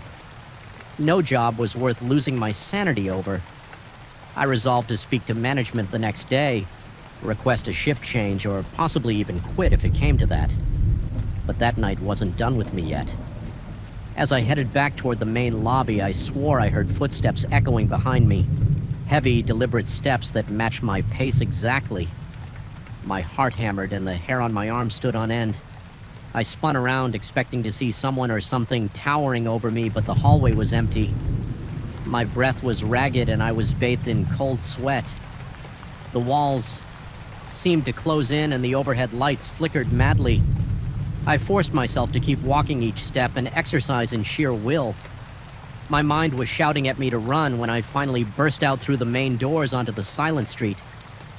I let out a gasping sigh, my limbs trembling so badly I could hardly walk straight. The night air felt cold and surreal, but at least it was free from the oppressive aura inside the building. I got into my car with fumbling hands the entire drive home. I kept glancing in the rearview mirror, terrified that I might see that tall silhouette in the back seat. Fortunately, it never appeared. By the time I reached my apartment, I was drenched in sweat, and shaking my mind, replayed the elevator sequence over and over like a broken record. The following day, I spoke with management, explaining that I was experiencing severe anxiety and requesting a different schedule. They granted it, albeit with confusion, and I found myself working fewer hours after dark. Yet the knowledge that the building still existed, its darkened corridors and silent elevator shafts waiting for night to fall, weighed on me. Even in the daytime, I felt a prickling paranoia when I had to walk past the service elevator. Sometimes I swore I caught a glimpse of that corner looking darker than normal, like it was harboring something. I've come to realize that I may never truly know what I saw, whether it was a product of my own sleep-deprived mind or something that defies explanation. The experience remains etched into my memory with unnerving clarity. The silhouette's presence felt so real that I can still recall the static-like tension in the air whenever it appeared. Whenever I find myself alone in a quiet hallway, even outside of work, I have to steel my nerves against the creeping dread that I'm being observed by something just beyond the edge of vision. On my last day in that position, as I was clearing out my desk, I mustered the courage to take one final ride down the service elevator. I told myself I wanted closure. I pressed the call button and the doors slid open with their usual dull chime. I stepped inside, half expecting the light to flicker, half expecting that looming figure to greet me. But the elevator stayed well lit, humming softly, descending all the way to the lobby. Without incident, I couldn't decide if I was relieved or unnerved. A part of me almost felt that the presence was simply choosing not to show itself this time, leaving me to question whether the events really happened or if my psyche had conjured them under stress. I left the building feeling unsteady, a knot of tension lodged in my chest even now after moving on to a different job. The memory lingers, the nighttime hush of that building still haunts my thoughts. Sometimes I dream of it, an endless labyrinth of vacant floors and flickering lights with that towering shadow waiting for me in the corner of the elevator, watching quietly, refusing to let me forget. Even though I escaped it physically, the lingering doubt and fear have stayed with me. I suspect they always will. It's difficult to convey the power of an experience that defies reason. I've tried to tell myself that it was a waking nightmare, a trick of peripheral vision or an artifact of my exhausted brain. Yet there's a corner of my mind that insists what I saw was real, that no matter how many sunlit days pass, something in that building remains, something that emerges when the corridors fall silent and the clocks tick past midnight, something that doesn't register on security footage but stands just an inch away from your greatest dread, pulling the strings of your terror like a maestro of the unknown. I wish I could say it's all behind me, but the truth is that moment in the service elevator changed how I see deserted hallways, flickering lights, and yes, even my own reflection. I feel uneasy with the idea that we can't always trust the evidence of our eyes or the recording of a camera. Sometimes what we see and what we don't are two halves of a horrifying secret, and sometimes that secret is tall, silent, and waiting in the shadows for your moment of weakness. Even though no physical harm came to me, I can't help but feel that the scars left on my psyche might never fully heal. The building still stands and night still falls. And I know somewhere behind those vacant corridors and dark corners, the presence lingers unseen but never truly gone. I arrived at the family's rural property with a weariness that felt almost tangible. The long drive over winding roads had left my arms tense from gripping the steering wheel for hours, and I was in dire need of uninterrupted rest yet. From the moment I stepped onto the uneven wooden porch, something felt amiss. The wind was still the air, almost thick, and the sun, though bright, did not seem to warm my skin. I remember stepping into the house, dropping my bag by the door, and sensing a certain hollow. In the silence, it was as if the place exhaled stale air, greeting me with an uneasy calm. This was supposed to be a sanctuary, a refuge from the chaos of the city and the stress that had been gnawing at my mind. Instead, the atmosphere seemed to pulse with anticipation, like it was waiting for something I had no name for. I tried to dismiss my unease as mere exhaustion. My family's farmhouse, tucked away at the edge of a quiet stretch of land, had always been a bit isolated, and I told myself that isolation can sometimes feel eerie if you are alone after settling in. I wandered through the familiar rooms, noticing how age had worn the wooden floors and stained the curtains. The thick walls appeared to trap the light in strange ways, casting odd shadows that seemed to move as I passed. The smell of old timber, dusty shelves, and distant memories lingered in the corridors, a faint reminder of the generations before me who had called this place home. The bedroom assigned to me was small and sparsely furnished, just a narrow bed, an old chest of drawers, and a full-length mirror leaning in the corner. The mirror's wooden frame was intricately carved with swirling patterns. Probably hand-hung decades ago, it gave off a dark gloss as though it had been polished countless times, yet never lost its antique dullness. Something about that frame caught my attention immediately. Maybe it was the way the carvings seemed to converge at the top, forming a vaguely unsettling shape like a face without features. I chalked it up to my overactive imagination. My muscles ached, and all I wanted was to lie down, close my eyes, and drift into oblivion. That first night passed quietly enough, though I woke once or twice heart-thumping. For reasons I couldn't pinpoint, I recall a momentary sense of vertigo when I glanced at the corner where the mirror stood. It reflected moonlight in a distorted silhouette so faint, I wasn't sure if it was actually there or just a trick of my exhausted mind. The room felt colder than it should. Prompting me to pull the covers up to my chin and try to breathe calmly. Eventually, I slipped back into a restless sleep, telling myself I was simply on edge from the change in environment. The second day was meant to be a chance to relax, so I spent most of the morning walking around the property. The field seemed serene, dotted with small clusters of wildflowers and overgrown grass that swayed in a breeze I could barely feel. Every so often, I would hear the distant crack of a branch or a faint rustle among the shrubs. Each time I glanced around, I saw nothing out of place, yet a prickle of anxiety lingered at the back of my neck as I made my way back to the house. The sky began to darken with thick clouds, and the air became strangely still again. That stillness weighed on me like a silent warning. After a simple dinner, I tried to keep my mind occupied by reading an old book I found on the shelf, but my attention kept drifting to the corridor beyond the living room.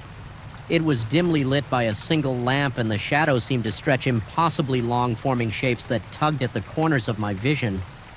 I thought I heard a soft shuffle of footsteps along the hallway, but reasoned it away.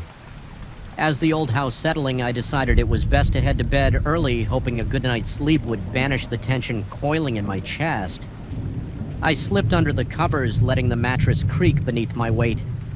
The rain started to fall gently at first, then intensified, tapping against the window in a steady rhythm. My eyelids grew heavy just as I began to drift off. A soft sound like a sigh reached my ears. I opened my eyes, my heart thawing in response. The sound was so faint I wondered if I had imagined it, but it left me alert. Every nerve on edge. I strained my hearing for a moment, but the only thing I registered was the persistent drumming of the rain. Slowly, I allowed myself to relax, sinking once more into that half-conscious state between waking and dreaming. Sometime in the dead of night, I came awake with a sudden gasp. My breathing was shallow, chest tight with unprovoked panic. It felt as if I had jolted out of a nightmare. Though I couldn't remember any details, my gaze darted around the dark room until it fell on the mirror in the corner. The surface seemed hazy, like it was covered in a thin film of breath. I found it odd because the house wasn't especially humid, and the temperature wasn't significantly cold or warm to cause condensation. My gut twisted. Something about that slight fogging made me feel as though someone else had been standing there exhaling onto the glass. I got up, my pulse hammering in my ears. Each step I took toward that mirror made the boards beneath my feet creak ominously. My throat went dry as I inched closer in the darkness. I could see my pale face reflected back at me. My eyes looked unnaturally wide, rimmed with shadows from poor sleep. Then for the briefest flicker of an instant, I caught a glimpse of something else, another outline, a face hook hovering beside mine. My heart slammed in my chest and I staggered back nearly, tripping over my own feet when I dared to look again. All I saw was my own terrified expression. The haze on the mirror was still there, but it offered no sign of that second face. I stood there trembling, adrenaline surging through my veins. My stomach turned and a cold sweat broke out on my forehead. Eventually, I forced myself to return to bed. Sleep was a lost cause, but I lay down out of sheer exhaustion, heart pounding and skin clammy. I must have drifted off sometime near dawn, because the next thing I recall is the faint light of morning seeping through the curtains at breakfast. I felt disoriented and on edge. My hands shook slightly as I poured coffee, and my appetite was non-existent. The oddness of the night weighed on me, but I tried to maintain some sense of normalcy by sticking to a routine. I cleared the table, walked outside to check the property line, and did my best to ignore the persistent feeling that I was being watched. In the periphery of my vision, I sometimes thought I saw a dark silhouette standing by the side of the house, but every time I turned my head, there was nothing, just an empty stretch of grass and a few leaning trees. The third night arrived with a suffocating heaviness. It was as though the air itself had thickened, making it difficult to breathe. My nerves were raw and my entire body felt tense. I settled into bed, leaving the lamp on this time, desperate to dispel some of the looming shadows. The mirror's reflection cast a distorted glow along the walls, creating wavering shapes. I tried to read for a bit, but every small noise, a creak of the floor, the rustle of the wind outside made me jump. Eventually, I turned off the lamp, hoping darkness might bring relief. Sleep was elusive. My mind conjured images of that mirror, remembering how the glass had looked clouded the night before, and how just for an instant I thought I saw another face. A chill crawled up my spine as I imagined that unknown presence hovering just beyond my line of sight. My heart rate surged every time I thought I heard a subtle shift in the room, like fabric brushing against wood or a quiet shuffle across the floor. Midway through the night, I felt compelled to check the mirror again. I didn't even fully understand why, perhaps a morbid curiosity or a need to confirm that it was still just a normal piece of furniture, forcing myself to get up. I walked toward it. My breath felt hot and ragged in my throat, and I could feel the thumping of my pulse in my wrists the closer I got. The more a sense of dread swelled within me. My skin prickled with goosebumps and my legs felt weak. Standing before the mirror, I saw my reflection cast in faint moonlight. My cheeks looked hollow, eyes sunken from lack of rest. The carved frame seemed to loom around me, almost pulsing in the dark. I leaned in cautiously, half expecting to see that phantom face again. But the glass was clear this time, showing only my own haunted features. Just when I was about to step back, I heard that faint sigh again. Only this time it felt like it was right behind me. My throat went tight and I snapped around, certain I would see someone in the shadows. There was nobody. I walked back to the bed with shaky legs. Every muscle in my body tensed as if ready to bolt sleep. Never fully came after that. I lay there, eyes squeezed shut, forcing myself to keep breathing. The darkness felt alive with watchful eyes, and I was certain something lurked just outside my vision. My heart pounded so violently that my chest hurt by morning. I resolved to investigate the mirror's origins. There had to be some explanation, perhaps a family myth or a rumor about the house that I'd never heard before.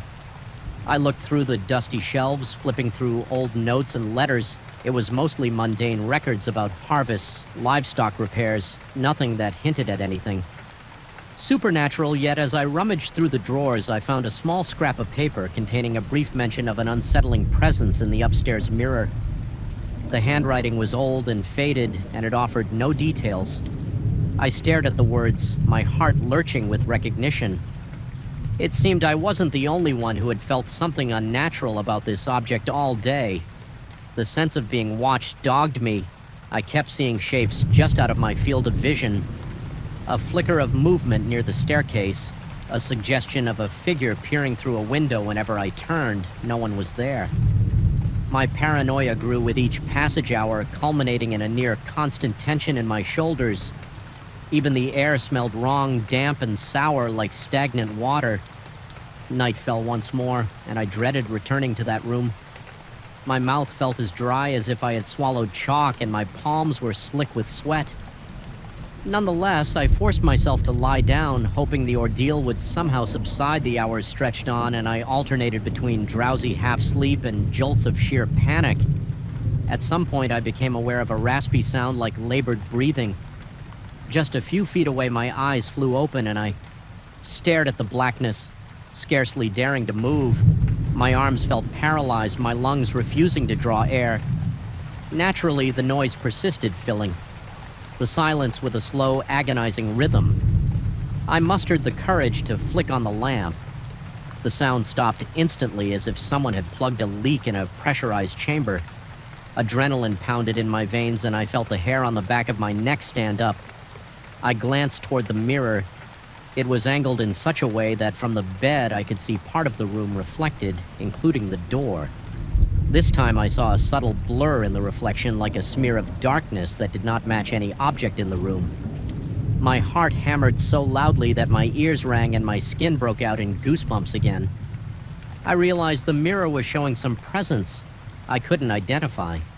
It wasn't a clear shape, but a faint distortion similar to heat waves. Rising off asphalt in summer, only it was darker, colder. I kept staring, my eyes watering from the intensity of my own fear. Then the shape seemed to move. It slid across the glass as though pacing back and forth. The breath caught in my throat. I felt utterly helpless in that moment, pinned by my own terror. My mind raced with questions. Was I hallucinating? Was something truly in this house? Or was the mirror itself cursed, desperate and terrified? I leapt from the bed and grabbed a blanket. Without looking directly at the mirror, I hurled the blanket over it. Covering that polished surface, my heart was pounding so forcefully it hurt, and I took several gulping breaths just to keep from fainting. The sense of dread in the room was overwhelming, but at least I could no longer see that shifting darkness in the reflection. I spent the remainder of the night huddled in a corner of the bed covers pulled up around me. My mind cycled through every possible explanation: sleep deprivation, stress, a failing mental state. But a deeper part of me was convinced that something truly horrifying had latched onto that mirror, or had always been there, lurking behind the veneer of its aged wood and cloudy glass. Morning could not come soon enough. The moment dawnlight infiltrated the thin curtains, I packed my things in a flurry, my hands shaking so badly I nearly dropped my belongings. The entire house felt alive with tension, as though it was watching me scramble. My heart wouldn't settle. Pounding furiously while I stuffed clothes into my bag, I wanted nothing more than to leave that place, to put as much distance between me and that mirror as humanly possible. I left the blanket draped over the mirror. I couldn't bring myself to look at it one last time. The thought of seeing that presence, or worse, seeing an actual face, made my chest tighten. As I closed the bedroom door behind me, I felt a subtle pressure in the air, almost like a hand pressed against my back. Ushering me out, my fear spiked again, but I forced myself to stay composed, reminding myself that if I panicked too much, I might never escape once. Outside, I could breathe a little more freely, though I noticed the sky was a dull gray, oppressive clouds looming overhead. I got into my car, started the engine, and didn't look back. My pulse thundered as I drove away, half expecting to glance in the rearview mirror and spot something sitting in the back seat. That entire drive felt surreal. My mind still struggling to reconcile the events of the past days with any kind of rational explanation. Even now, as I reflect on the experience, my pulse quickens. I can't quite convince myself it was all in my head when I think about that mirror and the face I almost saw. I feel a cold sweat break out on my skin sometimes in the dead of night. I jolt awake, convinced I hear that faint sigh drifting across the room, or see a haze forming on a reflective surface. In those moments, I remind myself that I left that haunted place behind, that I escaped whatever was lurking in that old mirror. But there's a part of me that can't help wondering if it followed me, slipping out through the corner of my eye, finding its way into my reflections. Wherever I go, the unease it left in my mind has become a constant companion, a lingering sense of dread that flares up whenever a dark corner or a polished window catches my gaze. Sometimes late at night, I catch myself holding my breath, listening for that quiet sigh, waiting for the next sign that I'm not alone. And every time I pass by a mirror, I catch myself pausing, fearing that if I look too closely, I might find something staring back that isn't me. A biting wind lashed the side of our car as if nature itself tried to warn us away from the road. That night, the headlights carved weak tunnels through the thick darkness, revealing little but swirls of dust and endless stretches of scraggly weeds. There was no moon to comfort us, only a mass of storm clouds closing in, swallowing the sky and leaving me with an unshakable sense that we were driving into something we should never witness. My hands felt clammy on the steering wheel. My heart pounded so violently that each beat seemed to echo within the silent interior. Even my friend, who usually possessed an unflappable excitement for roadside adventures, had grown unusually quiet. It was the kind of night when the world seemed hollow, and yet everything was charged with the promise of menace. I recall that we had set out earlier that day with bright intentions. We wanted a collection of off-the-beaten-path photographs, something to impress other enthusiasts who swore by tourist traps we'd planned meticulously, layering up memory cards and external batteries, convinced that our spontaneous route along old unmarked back roads would yield stunning shots of abandoned barns and rolling fields by the time the sun sank behind the hills, leaving the landscape dull gray. I already felt a sense of creeping unease. We were deep in the middle of nowhere with the next town pinned on a map that looked more theoretical than actual. My friend had said we'd find a small motel if we kept going north, so I reluctantly agreed to continue, but as we turned onto a pitted dirt road around 10 at night, a hollow feeling in the pit of my stomach told me we were making a mistake. The only light came from our high beams, feeble and flickering, illuminating twisted fences and occasional clumps of trees that leaned across the road like conspirators. The notion that we might see a house or another car seemed increasingly far-fetched. The place was eerily deserted. Then I saw him, a lone figure walking on the shoulder, no jacket, no visible bag arms hanging at his sides. At first, I nearly convinced myself I was hallucinating. No one would be out there in the freezing wind with darkness engulfing all directions. But there he was. I slowed down reflexively, uncertain if he needed help, and that was when he lifted one hand in a stiff motion, signaling for us to stop. His face, illuminated by our headlights, was painfully neutral. His eyes held no warmth or desperation, only a stillness that set my nerves ablaze. I could not explain why, but something in that gaze made me feel as if I were an intruder. My friend murmured that we should offer him a ride, but I found myself shaking my head. Every instinct told me to keep going. I gave the slightest nod of acknowledgement to the stranger, but pressed on the accelerator. I saw his expression remained unchanging through the side mirror, and the reflection of his eyes never wavered. Even as the car picked up speed, he stood there motionless. Staring after us for the next 30 minutes, the road seemed endless and suffocating. My friend asked repeatedly whether we had made the right choice, but I barely managed to answer. Instead, I felt my skin prickle with waves of cold sweat. The hair on the back of my neck stayed stiff, as if expecting an invisible hand to clamp down at any moment. When we finally reached a dimly lit gas station, relief washed over me in trembling currents. The sight of fluorescent lights, the distant hum of a soda machine, and the ordinary clutter of parked vehicles felt like a lifeline to sanity. I stepped out, legs shaky, noticing the battered sign listing outlandish gas prices. I filled the tank in silence in the background. My friend was telling me we should at least mention the man to the station attendant. I only nodded absent-mindedly, too unsettled to form coherent words. Inside, the station attendant seemed disinterested, responding with non-committal shrugs when my friend recounted that we'd seen a man on the roadside. He casually mentioned that drifters sometimes pass through, though not typically this late yet. There was something in the attendant's voice, an edge of forced calm that only magnified my apprehension. Perhaps he had encountered something similar before and was making every effort not to spook us further. When my friend asked if there was a more direct route ahead, the attendant simply suggested staying on the main gravel road for another hour. If we kept going, we would eventually reach our intended motel. My pulse throbbed in my ears as we stepped back outside, uncertain but unwilling to linger in a gas station that felt haunted by unspoken stories. We pulled out onto the road again, hoping that 30 more miles of driving would pass uneventfully. My eyes strained against the darkness. The tension in my chest was almost unbearable. I kept checking the rearview mirror as if expecting to see that figure trailing behind us impossibly keeping pace. The wind picked up, rattling the car windows. I felt the wheel shudder under my hands, as if the entire world wanted to unhinge and plunge us into the depths of some nightmare. My friend remained quiet, occasionally pointing out a battered billboard or a turn-off sign, but neither of us truly believed we'd see anything normal again. Then around midnight, we reached the same stretch of road where we had first seen the man. My heart hammered so violently I could feel my pulse throbbing at my temples. Sure enough, there he stood this time in the middle of the lane directly in our path. I slammed my foot on the brake.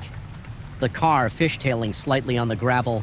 The man's posture was rigid, hands by his sides, that same eerie stillness in his eyes. I became hyper-aware of every tiny detail, my breath rattling in short bursts, sweat trickling down my back, the dryness coating my mouth. My friend whispered that we should roll down a window and ask him what he needed, but I refused, my voice trembling as I insisted we turn around. I made a sharp U-turn tires, kicking up a cloud of dust that spiraled around the man in the swirling haze. I thought I saw him smirk, though the taillights only highlighted his silhouette. Fear expanded in my chest, making it hard to breathe. I took an alternative route, longer, more potholes, less signage, anything to get away from that figure. A sense of panic pulsed through me with every mile I put between us and him. Still, I couldn't shake the feeling that he was following us not by normal means, but by something beyond my understanding. I felt eyes on me whenever we passed a grove of trees or a partially collapsed barn. Every shape along the roadside looked like a human outline, and every gust of wind sounded like a labored breath. My friend tried to calm me, pointing out that the man couldn't possibly move that fast. Even if he had a hidden vehicle, there was no road that led him to appear twice in those random spots without us seeing it. I nodded silently, but dread sank deeper into my bones. My hands were slick on the steering wheel and my arms ached from gripping it. Too tightly, the darkness seemed alive, pressing against the windows, and the interior of the car felt claustrophobic under the weight of the unknown. When we finally re-emerged onto a more open stretch of road, I risked a glance into the rearview mirror. The reflection revealed nothing but darkness, and yet I felt certain that if I stared long enough, I would see him there. Stepping out of the blackness, we drove for hours, never finding the motel we had been promised. Instead, we passed boarded-up houses with broken windows and sagging roofs, their decaying structures looming out of the darkness like silent sentinels. There were no lights in any windows, no signs of life, only the relentless hush of the wind. Every so often I swore I heard a low thud under the car like a muffled footstep on the trunk. But each time I pulled over to check, there was nothing. The engine purred, the road stretched ahead, and the emptiness around us felt like it would swallow us at any moment. A creeping paranoia began to gnaw at my mind. I questioned whether I had really seen the man twice, or if the night was playing tricks on my exhausted senses. My friend tried to reassure me, suggesting that maybe we had simply passed two different hitchhikers who wore similarly dark clothes, but I knew it was the same man with the same blank expression and unnaturally intense stare. I couldn't articulate how I knew, but it seemed as though his image had branded itself onto my subconscious so that I would recognize him. No matter how quickly we drove by, each time I recalled his vacant face, my heart began pounding new, and a wave of goosebumps spread over my arms. We eventually decided to pull over at a clearing next to a small cluster of trees. Purely because my body trembled with exhaustion. Sleep seemed impossible, but resting for a moment felt necessary. I turned off the engine, and the silence that fell was like a vacuum. I could hear my pulse in my ears and the faint sound of my friend's uneasy breathing. The night's cold wrapped around us like an unwelcome embrace. I shut my eyes for a moment, only to sense movement in the corner of my vision. I snapped them open, scanning the tree line. My breath caught in my throat when I noticed a faint shape between the trunks, tall and motionless. I couldn't make out a face, but I felt certain it was him watching. We quickly got back on the road, no longer interested in rest, and tried in vain to lose ourselves in the labyrinth of backcountry lanes. Soon the road's condition worsened, forcing me to drive slowly around massive potholes and jagged rocks. Each jolt of the car sent a fresh spike of adrenaline coursing through me. I imagined the man stepping onto the road around every bend or materializing in the back seat.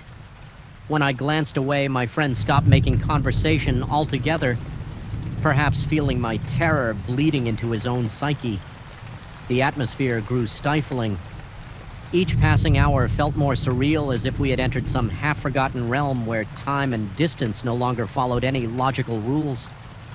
The final straw came when my headlights illuminated a figure on the horizon standing perfectly still in the middle of the lane. Yet again, it was impossible, but I knew it was him. Before my mind could form the thought, my body reacted on pure instinct. I swerved violently, nearly driving into a ditch. My friend shouted something incomprehensible. I gritted my teeth, spun the wheel, and somehow regained control of the car. By the time we straightened out, the road ahead was empty. No sign of the man. My heart hammered as if trying to break out of my chest. A slick film of sweat covered my forehead and my lungs ached with each panicked breath. I pressed the accelerator, ignoring the violent bumps as I sped away from that spot hours later, though it might have been mere minutes as my sense of time was utterly warped. We saw a timid glow in the distance. It turned out to be a pair of old floodlights. Illuminating a rickety metal sign, it marked the edge of a small town we'd never heard of, but at that moment it felt like a divine beacon. We pulled into the single motel near the sign, and I practically stumbled out of the car, legs numb and heart still drumming. My friend muttered that he didn't care what the room looked like. We just needed a roof over our heads, a locked door, and a chance to breathe. The lobby was empty, with a note that said the key was under the mat. If we arrived late, we found it stumbled to a musty-smelling room and bolted the door behind us that night. I couldn't sleep. Every time my eyes drifted closed, I felt an invisible presence. Just beyond the window, my heart wouldn't slow its gallop.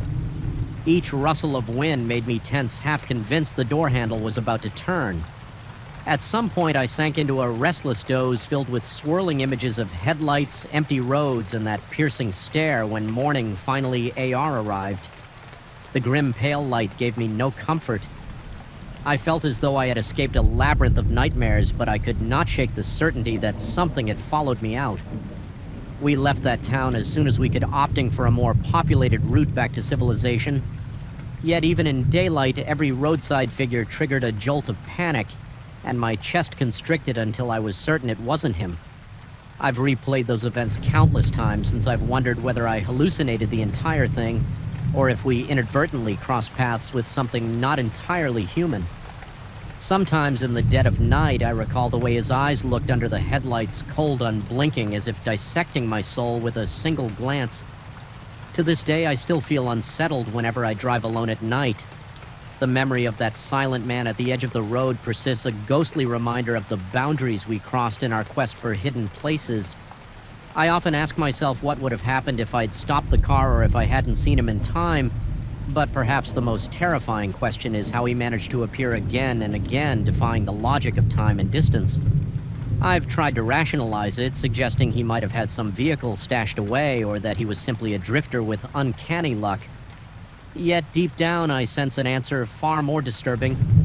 Even now, I sometimes dream that I'm driving down a deserted road at midnight, the air thick with dread, the darkness absolute in the dream.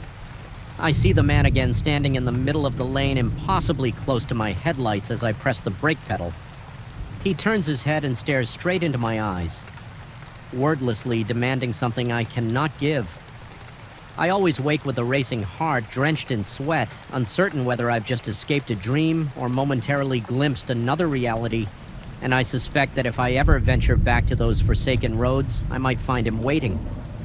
Eternal, silent, and inescapable, the thought still sends a cold shiver through my entire body, a reminder that not all roads lead to places we're meant to go.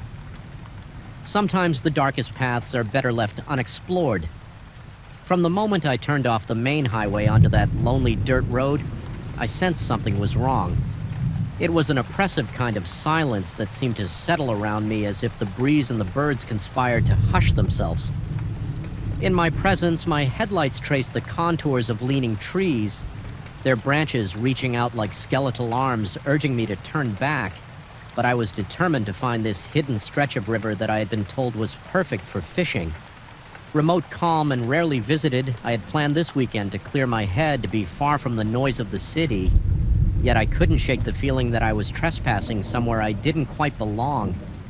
My gut told me that I was heading toward an experience I would rather not have. Even before I arrived at the campsite, by the time I finally parked, dusk was already thick around me. The orange glow on the horizon had receded into a faint purple haze. leaving the landscape coated in a veil of shadows standing by the trunk of my car, I realized just how isolated I was. There were no other vehicles, no signposts, no lights from distant cabins or houses. Only an endless expanse of trees and brush punctuated by the faint gurgle of flowing water somewhere beyond. I felt a momentary spike of unease, but I forced myself to ignore it. I told myself I was just being overly cautious, that this was precisely the solitude I had longed for. I trudged down a narrow trail leading to the eye, riverbank gear clinking with each step, the dusty ground crunching underfoot. Eventually, I found the spot I had been told about, a gentle bend in the river where the current slowed enough to create a shallow pool. The water glistened under the last remnants of twilight, looking deceptively calm, perfect for casting a fishing line. I thought I set up my tent close to the river's curve, driving the stakes into the hard ground with deliberate, forceful blows as though asserting my presence might ward off any misgivings. My breath was steady, but my heart thumped a little louder than usual. I tried to quell my own nerves by focusing on the mundane tasks of securing the tent, unrolling my sleeping bag, and prepping a small area for a campfire. When night finally fell, it descended completely. The moon was a thin crescent, giving me only the barest sliver of light.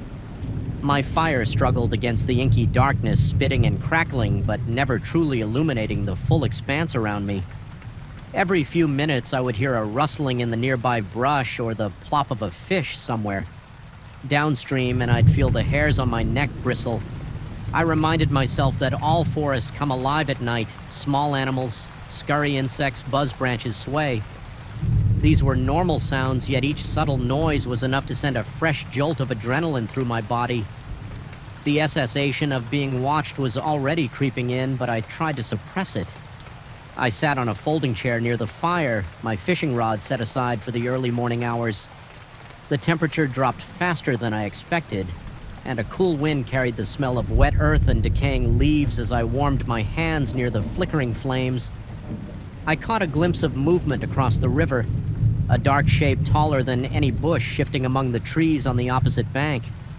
At first, I strained to see if it might be some animal, maybe a deer or a lost hiker, but there was something unnatural in the way it moved, slow and deliberate, as if it was examining me. My pulse quickened and my mind raced through a jumble of possibilities. Whatever it was, it made no sound, just footsteps, heavy and resonant, snapping twigs underfoot. I felt a cold spike of fear carve a path through my gut. I wanted to call out to ask who it was and whether they needed help, but the rational part of me resisted the presence of another person here this late without any kind of flashlight or camping gear. Seemed off my adrenaline spiked even more. Eventually, I mustered enough courage to give a short shout, something like, "Is anyone there?" The only response was silence, a suffocating, almost tangible silence. No birds, no breeze rustling the leaves, nothing. Despite the warmth of the fire, my skin broke out in goosebumps. Anxiety slithered up my spine, and I kept telling myself that maybe it was just my eyes playing tricks in the darkness. A few minutes later, the shape shifted again as if it had heard something or decided to move. I saw the figure duck behind a cluster of shrubs. My eyes darted around trying to track its trajectory. Then I heard another series of branches snapping from somewhere behind me on my side of the river. My chest tightened and I shot up from my chair. Heart hammering so violently I could hear the blood pounding in my ears. A wave of dizziness overtook me and I had to take a few steps to steady myself. The idea that someone or something might be encircling me, approaching from the rear, felt deeply wrong. That primal instinctive alarm I had ignored earlier was now screaming at me to leave my mind churned with possibilities. Perhaps it was a trespasser, a stranger living off the grid, or an over-inquisitive hunter. But there was an odd stillness between each noise, as though the forest itself was complicit in hiding this unseen presence. Even my own breathing sounded too loud. Each exhalation trembled in my throat and my hands felt clammy. My chest felt tight, and the nighttime chill seeped into my bones. No matter how close I stood to the fire, time stretched on and the footsteps eventually receded, but I could sense I was no longer alone. I was certain something was waiting just beyond the circle of light thrown by my campfire. My muscles tensed with every stray crack of a branch or shift in the undergrowth. At one point, I tried to focus on the small tasks again, rearranging some of my gear, sipping water from my canteen, checking the dryness of my spare clothes just to distract myself. Yet my ears never stopped straining for the slightest sign of movement, my skin prickling at the possibility of a hidden observer. When I finally retreated into my tent, I felt anything but safe. I zipped the entrance closed, but that flimsy barrier offered little solace. My flashlight flickered across the fabric walls, revealing ominous shapes formed by tree shadows each time the wind gusted. It produced a faint scraping along the tent, making me jolt. My heart rate refused to settle, and I lay there with my eyes wide open, ears attuned to every whisper of the night in the darkness. My imagination began to spiral, conjuring images of silent figures crouched just outside, waiting for me to drift off. I tried to calm my mind by counting my breaths, reminding myself that I was simply spooking myself in an unfamiliar place, but logic felt feeble against the suffocating fear that clenched my entire body. Eventually, I sank into a restless sleep, more from sheer exhaustion than from any real sense of security. I awoke in the gray pre-dawn light, feeling groggy and disoriented. My back ached from the uneven ground, and my throat was parched for a moment. I convinced myself that the unsettling events of the previous night had been exaggerated by fatigue as I stepped outside. The river drifted lazily by, and a light fog hovered over the surface. Birds chirped cautiously in the distance, and the forest seemed almost peaceful. I wanted to believe that the sense of dread had been just my nerves. I gathered my fishing rod, positioned myself near the shallow pool, and cast my line. The anticipation of a catch was a small comfort. I tried to immerse myself in that routine, letting the rhythm of reeling in and casting out lull me into a temporary calm. Yet every now and then, I'd notice something off, footprints in the damp soil oil along the bank that certainly weren't mine, or bent branches overhead that seemed too high for me to have caused. Every unexpected detail tugged at my renewed anxiety. Around noon, I decided to move around a bit, scouting a different part of the river's bend. As I hiked through the patchy undergrowth, I found signs that someone had passed through recently broken twigs, fresh imprints in the mud, even a tuft of fabric stuck on a branch. The color of the fabric was a dark, muddy shade, something that could easily blend into the shadows immediately. I felt that spike of unease return. There was no rational reason for anyone else to be out there without a visible campsite or vehicle nearby. By late afternoon, a bank of ominous clouds had rolled in, turning the sky a sickly gray. Thunder growled in the distance. The forest grew dim, shadows stretching across the ground like long fingers. My plan was to stay another night and continue fishing the next morning. But that creeping sense of being stalked had grown too powerful to dismiss. My every instinct told me to leave before nightfall trapped me again. The problem was that curiosity and stubbornness fought to keep me from running off. I almost wanted to prove to myself that I could endure a single night alone by the river without succumbing to irrational fear. After all, I had seen no direct threat, just unsettling signs and fleeting shadows. That second night, I tried to set up a larger fire, gathering extra wood in hopes it would burn longer and brighter. A gusty wind made the flames dance unpredictably, casting wild shapes across the trees. The shadows twisted and elongated in ways that looked almost animate. My pulse quickened each time a flicker of light suggested a silhouette lurking at the edge of the woods.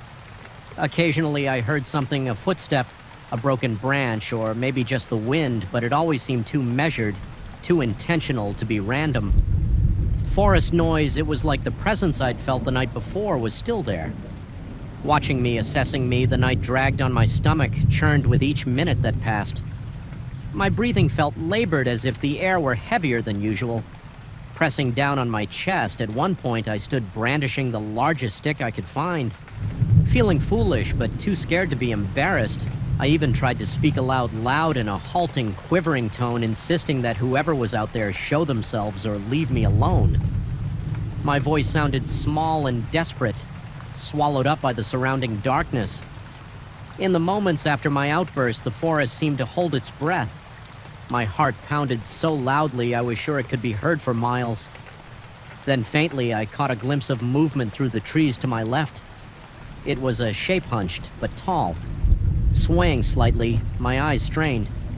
But the darkness made it impossible to see features. My scalp prickled and my body broke into a cold sweat. I took a trembling step toward the shape my makeshift club gripped tightly, and I nearly gagged from the metallic taste of fear pooling in my mouth. The figure seemed to drift back into the gloom, leaving me gasping for air. The rest of that night became a haze of anxiety. I felt sure that at any moment something would lunge out of the darkness, or the tent walls would collapse under some assault. Yet it never came. Instead, I was tormented by a deep, persistent paranoia. Every shift of the wind sounded like footfalls. Every crackle of the fire made me twitch.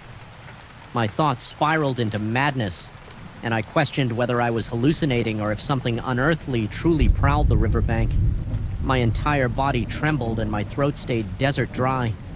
No matter how much water I sipped when dawn finally broke, it didn't bring relief. My nerves were shot, my eyes blurry from lack. Of real sleep, the fire had long since died out, leaving only a ring of ashes smudged into the dirt. Birds started their morning calls again, but I found no comfort in their routine. I realized I needed to leave no matter what. My equipment was scattered around the campsite, and I hurried to pack it with shaky hands. I glanced over at the river, now a dull green under the early morning light, and I sensed a lingering presence just beyond the mist. It felt like the trees themselves were straining to watch me as I gathered my belongings during the frantic dismantling of my camp. I noticed something etched into the bark of a nearby tree, an odd symbol like interlocking spirals carved so deeply it exposed the pale wood beneath. I hadn't seen it before, and I had no clue who might have done it. An involuntary shudder coursed through me. It was one more sign that someone or something had been closer than I ever realized. During the night, I felt exposed and foolish for staying as long as I had. I practically sprinted back to my car, constantly looking over my shoulder, convinced that any second I would see that dark figure skulking through the trees behind me. My shoulders were knotted with tension, my shirt damp from cold sweat. My mind raced with jumbled thoughts, and my chest felt tight with unresolved dread. After what seemed like an eternity, I reached my vehicle, threw my gear in, and slammed the door. My hands trembled as I turned the key in the ignition. The engine roared to life, and for a split second I thought I saw a movement in the side mirror. Just a flicker of black darting among the trees. My lungs seized. I couldn't bring myself to look more carefully. I floored the accelerator, tearing down that dusty road, not caring about potholes or the branches scratching the sides of my car. As I merged back onto the main highway, the weight in my chest eased just enough for me to breathe more freely, yet I still felt contaminated by the place I had just left, as though I brought back a piece of its darkness with me. I kept expecting to see some shape in my rearview mirror or notice footprints by my car door when I stopped for gas. The experience clung to me like a heavy fog refusing to dissipate. Even hours later, back in the familiarity of city streets, my mind couldn't let go of the notion that something had watched me out there and had followed me at least to the edge of the forest. I couldn't rationalize what I had seen or thought I had seen. My imagination might have filled in the gaps of a completely normal set of circumstances, or perhaps something truly strange resides in that isolated bend of the river, something that defies common explanation. Even now, whenever I close my eyes, I still hear the crunch of leaves, still see a tall, shifting shadow in the corner of my vision, and still feel that laden fear coursing through my bloodstream. No matter how many times I tell myself it was just paranoia, a part of me remains unconvinced. I'm left with the unsettling knowledge that there are places where nature is indifferent, where isolation warps the mind, and where something unnamed might be waiting to be encountered. And if you ever find yourself following a deserted trail to a secluded river bend, remember sometimes you are not alone, even when you desperately want to be. I remember the stifling weight in the air before I even set foot inside that decrepit wooden shed. The night was moonless, and the entire farm seemed to be holding its breath as though afraid of what might happen next. Shadows stretched unnaturally across the dusty ground, and a sense of wrongness clung to the atmosphere like a stubborn stain. I felt it in the tingling on the back of my neck and in the sudden dryness of my throat, an unshakable impression that I was trespassing on something best left undisturbed. I had come to my uncle's farm to assist with harvesting. It was supposed to be straightforward, a couple of days of hard work in the fields, then restful evenings spent in the old ranch house, perhaps a few beers after sundown. I never imagined I'd be drawn to that condemned shed, the one my uncle always avoided, rarely spoke of after years of disuse. It stood at the edge of the property like a withered sentinel. The planks bowed and splintered from decades of neglect, and yet there was a peculiar magnetism about it. Perhaps it was the rotting timber or the stories the farmhands whispered whenever they passed by, or maybe it was just my own foolish curiosity. I couldn't stop replaying that first impression in my head, the door practically welded, shut by rust, the scent of moist earth lingering inside as though fresh soil had been scattered just hours before. Yet there was something else beneath the smell of dirt, a coppery undertone that tightened my stomach. Once the sun went down, I felt an undeniable urge to return. Maybe I needed to prove to myself that my imagination was acting up, or perhaps part of me was chasing the thrill of uncovering secrets, best left buried on. That first night I slipped away after dinner, ensuring nobody noticed my absence. My heart hammered in my chest before I even reached the shed's entrance. I could hear my own breathing, quick and shallow, as if my body was unconsciously bracing for confrontation. The door protested with a long, shrill screech. When I forced it open immediately, the smell of wet soil engulfed my senses again. More pungent in the darkness, the beam of my flashlight cut through clouds of dust, and for an instant it illuminated old tools strewn haphazard along the floor. Rusted sickles, chipped shovels, battered rakes. Everything lay in a chaotic sprawl, yet among those decaying items I glimpsed suspiciously shiny metal pieces, the edges appearing recently sharpened as though someone had been there. Not too long ago, taking cautious steps forward, I felt my pulse throb in my ears. My palms grew clammy around the flashlights. Handle the only sounds at first were my own footsteps and the soft rasp of my clothes brushing against the doorframe. Then I heard movement. It was faint, but it reverberated in the cramped space like a muffled rustling. It reminded me of a large sack being dragged across the floor, or possibly heavy cloth brushing against a solid surface. My breath caught in my throat, pointing the flashlight toward the far corner. I saw only darkness where the light struggled to reach. Then scanning downward, I noticed fresh marks etched into the packed dirt floor. They resembled long, uneven scratches, some shallow, others deeper, as though something sharp had dug into the ground. A wave of cold fear rippled through me. My stomach clenched and a shiver rolled up my spine. I tried to rationalize it. Maybe it was a vagrant seeking shelter or a wild animal rummaging for a warm place. My uncle had warned me more than once that raccoons or stray dogs sometimes wandered into old structures, but something about those scratches didn't seem animalistic. The spacing between them felt too deliberate, as if whatever made them had an almost human sense of intention. I didn't dare linger to find out. I retreated, careful not to make any sudden noise, each floorboard squeaking in disapproval beneath my boots. Just as I neared the door, I heard a loud thud on the external wall of the shed. The vibration traveled through the wood and into my bones. My heart jolted and a violent surge of adrenaline coursed through my veins. Convinced I wasn't alone, I hurried outside without looking back. Once I was out in the open, the night air seemed suffocating rather than refreshing. I stood there, paralyzed for a moment. I felt eyes on me, though, from where I couldn't tell. The darkness surrounding the shed felt thicker, as if it were wrapping itself around my body. Then from inside, I heard it again, that same dull thud, sounding almost like an echo of my own heartbeat. It took all my willpower not to run screaming into the house. Instead, I forced myself to move, slowly, stepping away with as much composure as I could manage. Every step felt heavier than the last, my legs trembling from the residual burst of fear.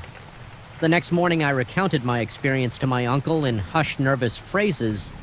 He stared at me skeptically, but agreed to come take a look when we went together. Though the daylight offered little comfort, the shed now looked pitifully dilapidated. The sun revealed the extent of the rot in its walls, the sagging roof, and the vines that had started to reclaim parts of the outer structure inside the tools that had appeared so menacing under my flashlight now seemed harmless. Corroded relics of times gone by, the suspiciously sharp edges I had noticed the night before didn't appear nearly as threatening. Everything looked ordinary in the mundane glare of noon. We found only the faint outlines of footprints and irregular scuff marks, which my uncle concluded might be from raccoons or some other scavenger. He seemed to believe I was merely spooked by the shadows. Still, I could tell he wasn't entirely at ease. I observed how he avoided stepping into the far corner, his eyes flickering there once or twice with a trace of unease. He didn't find anything conclusive, so he simply shrugged and remarked that the place was best left locked throughout the day. I tried to shake off the dread that clung to me. Harvesting corn under the relentless sun should have worn me out enough to sleep dreamlessly, but by the time darkness descended again, my mind was riddled with possibilities. I kept replaying the strange noises, the fresh scratches, and that pungent odor in my head that night. I felt drawn back as though I were a moth circling a distant flame. Despite my own logical arguments, I found myself standing near the shed's entrance once more, flashlight in hand this time. I tried to be more methodical. I approached with caution, noticing how the wind seemed to die the moment I stepped into the shed's shadow. There was a stifling stillness around me. Even the crickets sounded muted, as though they recognized this boundary and dared not invade it. My heart pounded so forcefully that my chest felt tight. I flashed my light around the interior. The layout was exactly as I remembered, but something about the air felt even heavier. Tonight, the smell of damp earth was accompanied by an undertone that reminded me of decaying leaves or stagnant water, only sharper, almost metallic. I knelt beside one of the fresher-looking scratches on the floor and ran my fingers across the grooves. Small particles of soil clung to my skin, and the indentations felt too clean, too precise. Then a peculiar sensation overcame me, like static electricity prickling along my arms. My flashlight began to flicker, plunging the corners of the shed into an even deeper blackness. Whenever the beam wavered in those intermittent flashes of dark, it felt like the corners expanded, swallowing more space than the walls actually allowed, fighting the urge to panic. I wrapped the flashlight against my palm, praying it wouldn't give out entirely. For a few moments it stabilized, revealing something that turned my blood cold along the far beam. Faint scratch marks much higher off the ground ran parallel to those on the floor. These were vertical, as if something had stood on its hind legs or reached upward, clawing at the wood with intense desperation or fury. The realization that whatever made the floor scratches might also have made these marks, while upright, triggered a violent wave of nausea in me. Suddenly, I felt profoundly vulnerable. My throat tightened and my breath grew ragged. Anxiously, I swung the flashlight around to check if I was alone.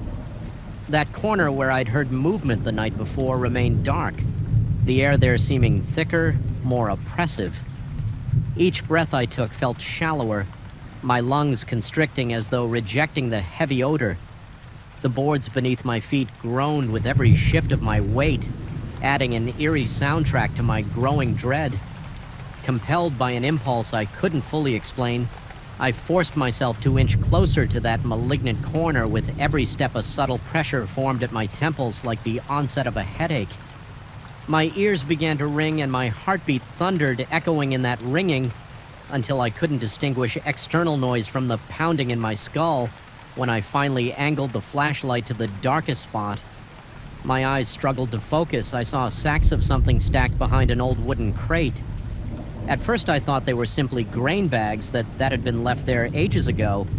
Then I noticed that at least one looked recently used. The burlap not nearly as torn or discolored as I would expect it was, as if someone had been rummaging through supplies in secret, but for what purpose I couldn't guess. Hovering there, gripping the flashlight so tightly my knuckles ached, I began to feel a presence close behind me. It was nothing I could see or hear, yet my instincts flared. The temperature felt as though it had plummeted by several degrees, and goosebumps erupted along my arms. The primal urge to turn around to confront whatever might be looming over me, wed with the paralyzing terror that insisted I keep my gaze forward. My muscles twitched with tension. Slowly, I turned, shining the light in a wide arc across the shed. All I found was stillness. But the sensation of being watched did not subside. In that deafening silence, I became aware of an odd scraping noise. It was faint yet persistent, like claws or nails being dragged along the interior of the shed's outer walls. The direction seemed to change. First one side, then another. It circled me, raising every hair on my neck. My mouth went dry, my tongue turning thick and useless. A queasy feeling settled in the pit of my stomach. My rational mind insisted there had to be a logical explanation. Possibly rats or wind-catching stray branches or an echo of the barn's old wooden frame. Contracting, but something about the pattern of those scratchy sounds was too purposeful, too relentless a memory of overhearing the farmhands suddenly flash through my mind. They had been talking about hearing inexplicable noises from the shed at night. Their hushed tones and fearful expressions came back to me. One of them mentioned that whenever he approached, everything went silent, as though the place itself was holding its breath. Another claimed to have caught sight of a silhouette moving behind the walls. But when he investigated, he discovered only cobwebs and dusty crates. I had dismissed it as gossip. Now I realized that something inhumanly aware might have taken residence. Within these walls, a wave of panic surged through me, and I knew I had to leave my chest constricted with each breath. The flashlight wobbling in my trembling grip as I backed away, the boards underfoot seemed to protest louder. Each creak magnifying my alarm. I tried to swallow, but my throat felt constricted and beads of cold sweat pulled along my hairline. My flashlight flickered again, plunging me into short staccato bursts of dark. In those momentary blackouts, it felt like the air pressed in closer, as if something intangible was trying to smother me. My pulse soared so high I could practically feel my heartbeat in my eyeballs. When I finally reached the threshold, I half expected something to grab me from behind. The sensation was so strong that I flinched. Involuntarily, I scrambled out into the open air, gulping it in desperately, as though I had just broken the surface after being submerged underwater. My lungs burned, and I stumbled a few paces away before turning to watch the shed from a safer distance. Under the moonlight now peeking through a thin layer of cloud, the structure looked as if it were pulsating the rotten board, shifting in and out of shadow. Then, unmistakably, I heard another thud from within, resonating like a heartbeat inside the old timbers. It was almost a response to my escape, a reminder that it was still there. Aware I didn't sleep that night, my mind replayed every second of what I just experienced. Each time I closed my eyes, I saw the scratches, felt the suffocating cold at my back, heard the relentless scraping along the walls. It took all my willpower not to sprint to my uncle's room and wake him with my confessions instead. I lay in the darkness, heart hammering, staring at the ceiling until pale dawn light crept through the window. The following day, I gathered every ounce of courage and confided in my uncle, once more describing the new things I had seen.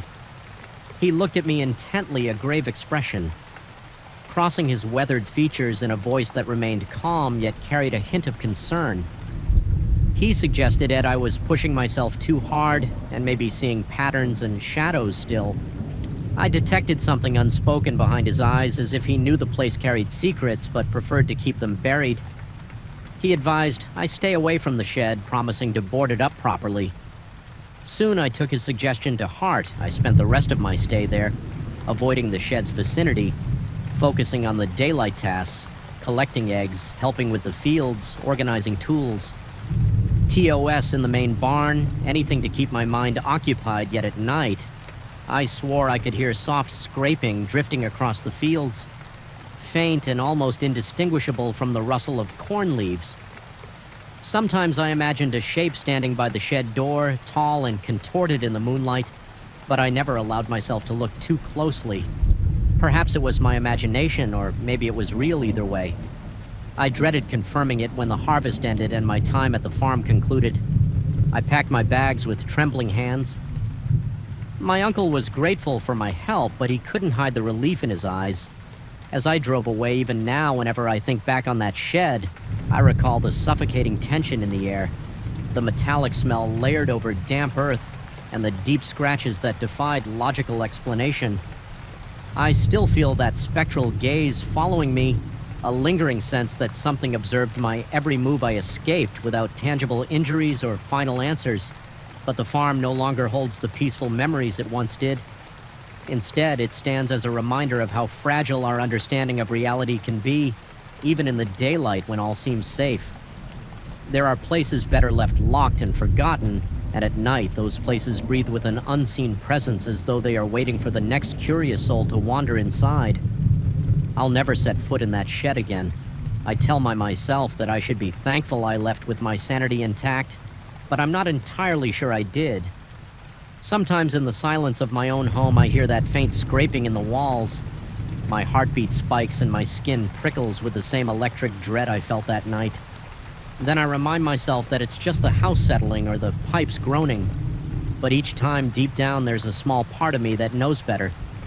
Some doors once opened are never truly CL closed.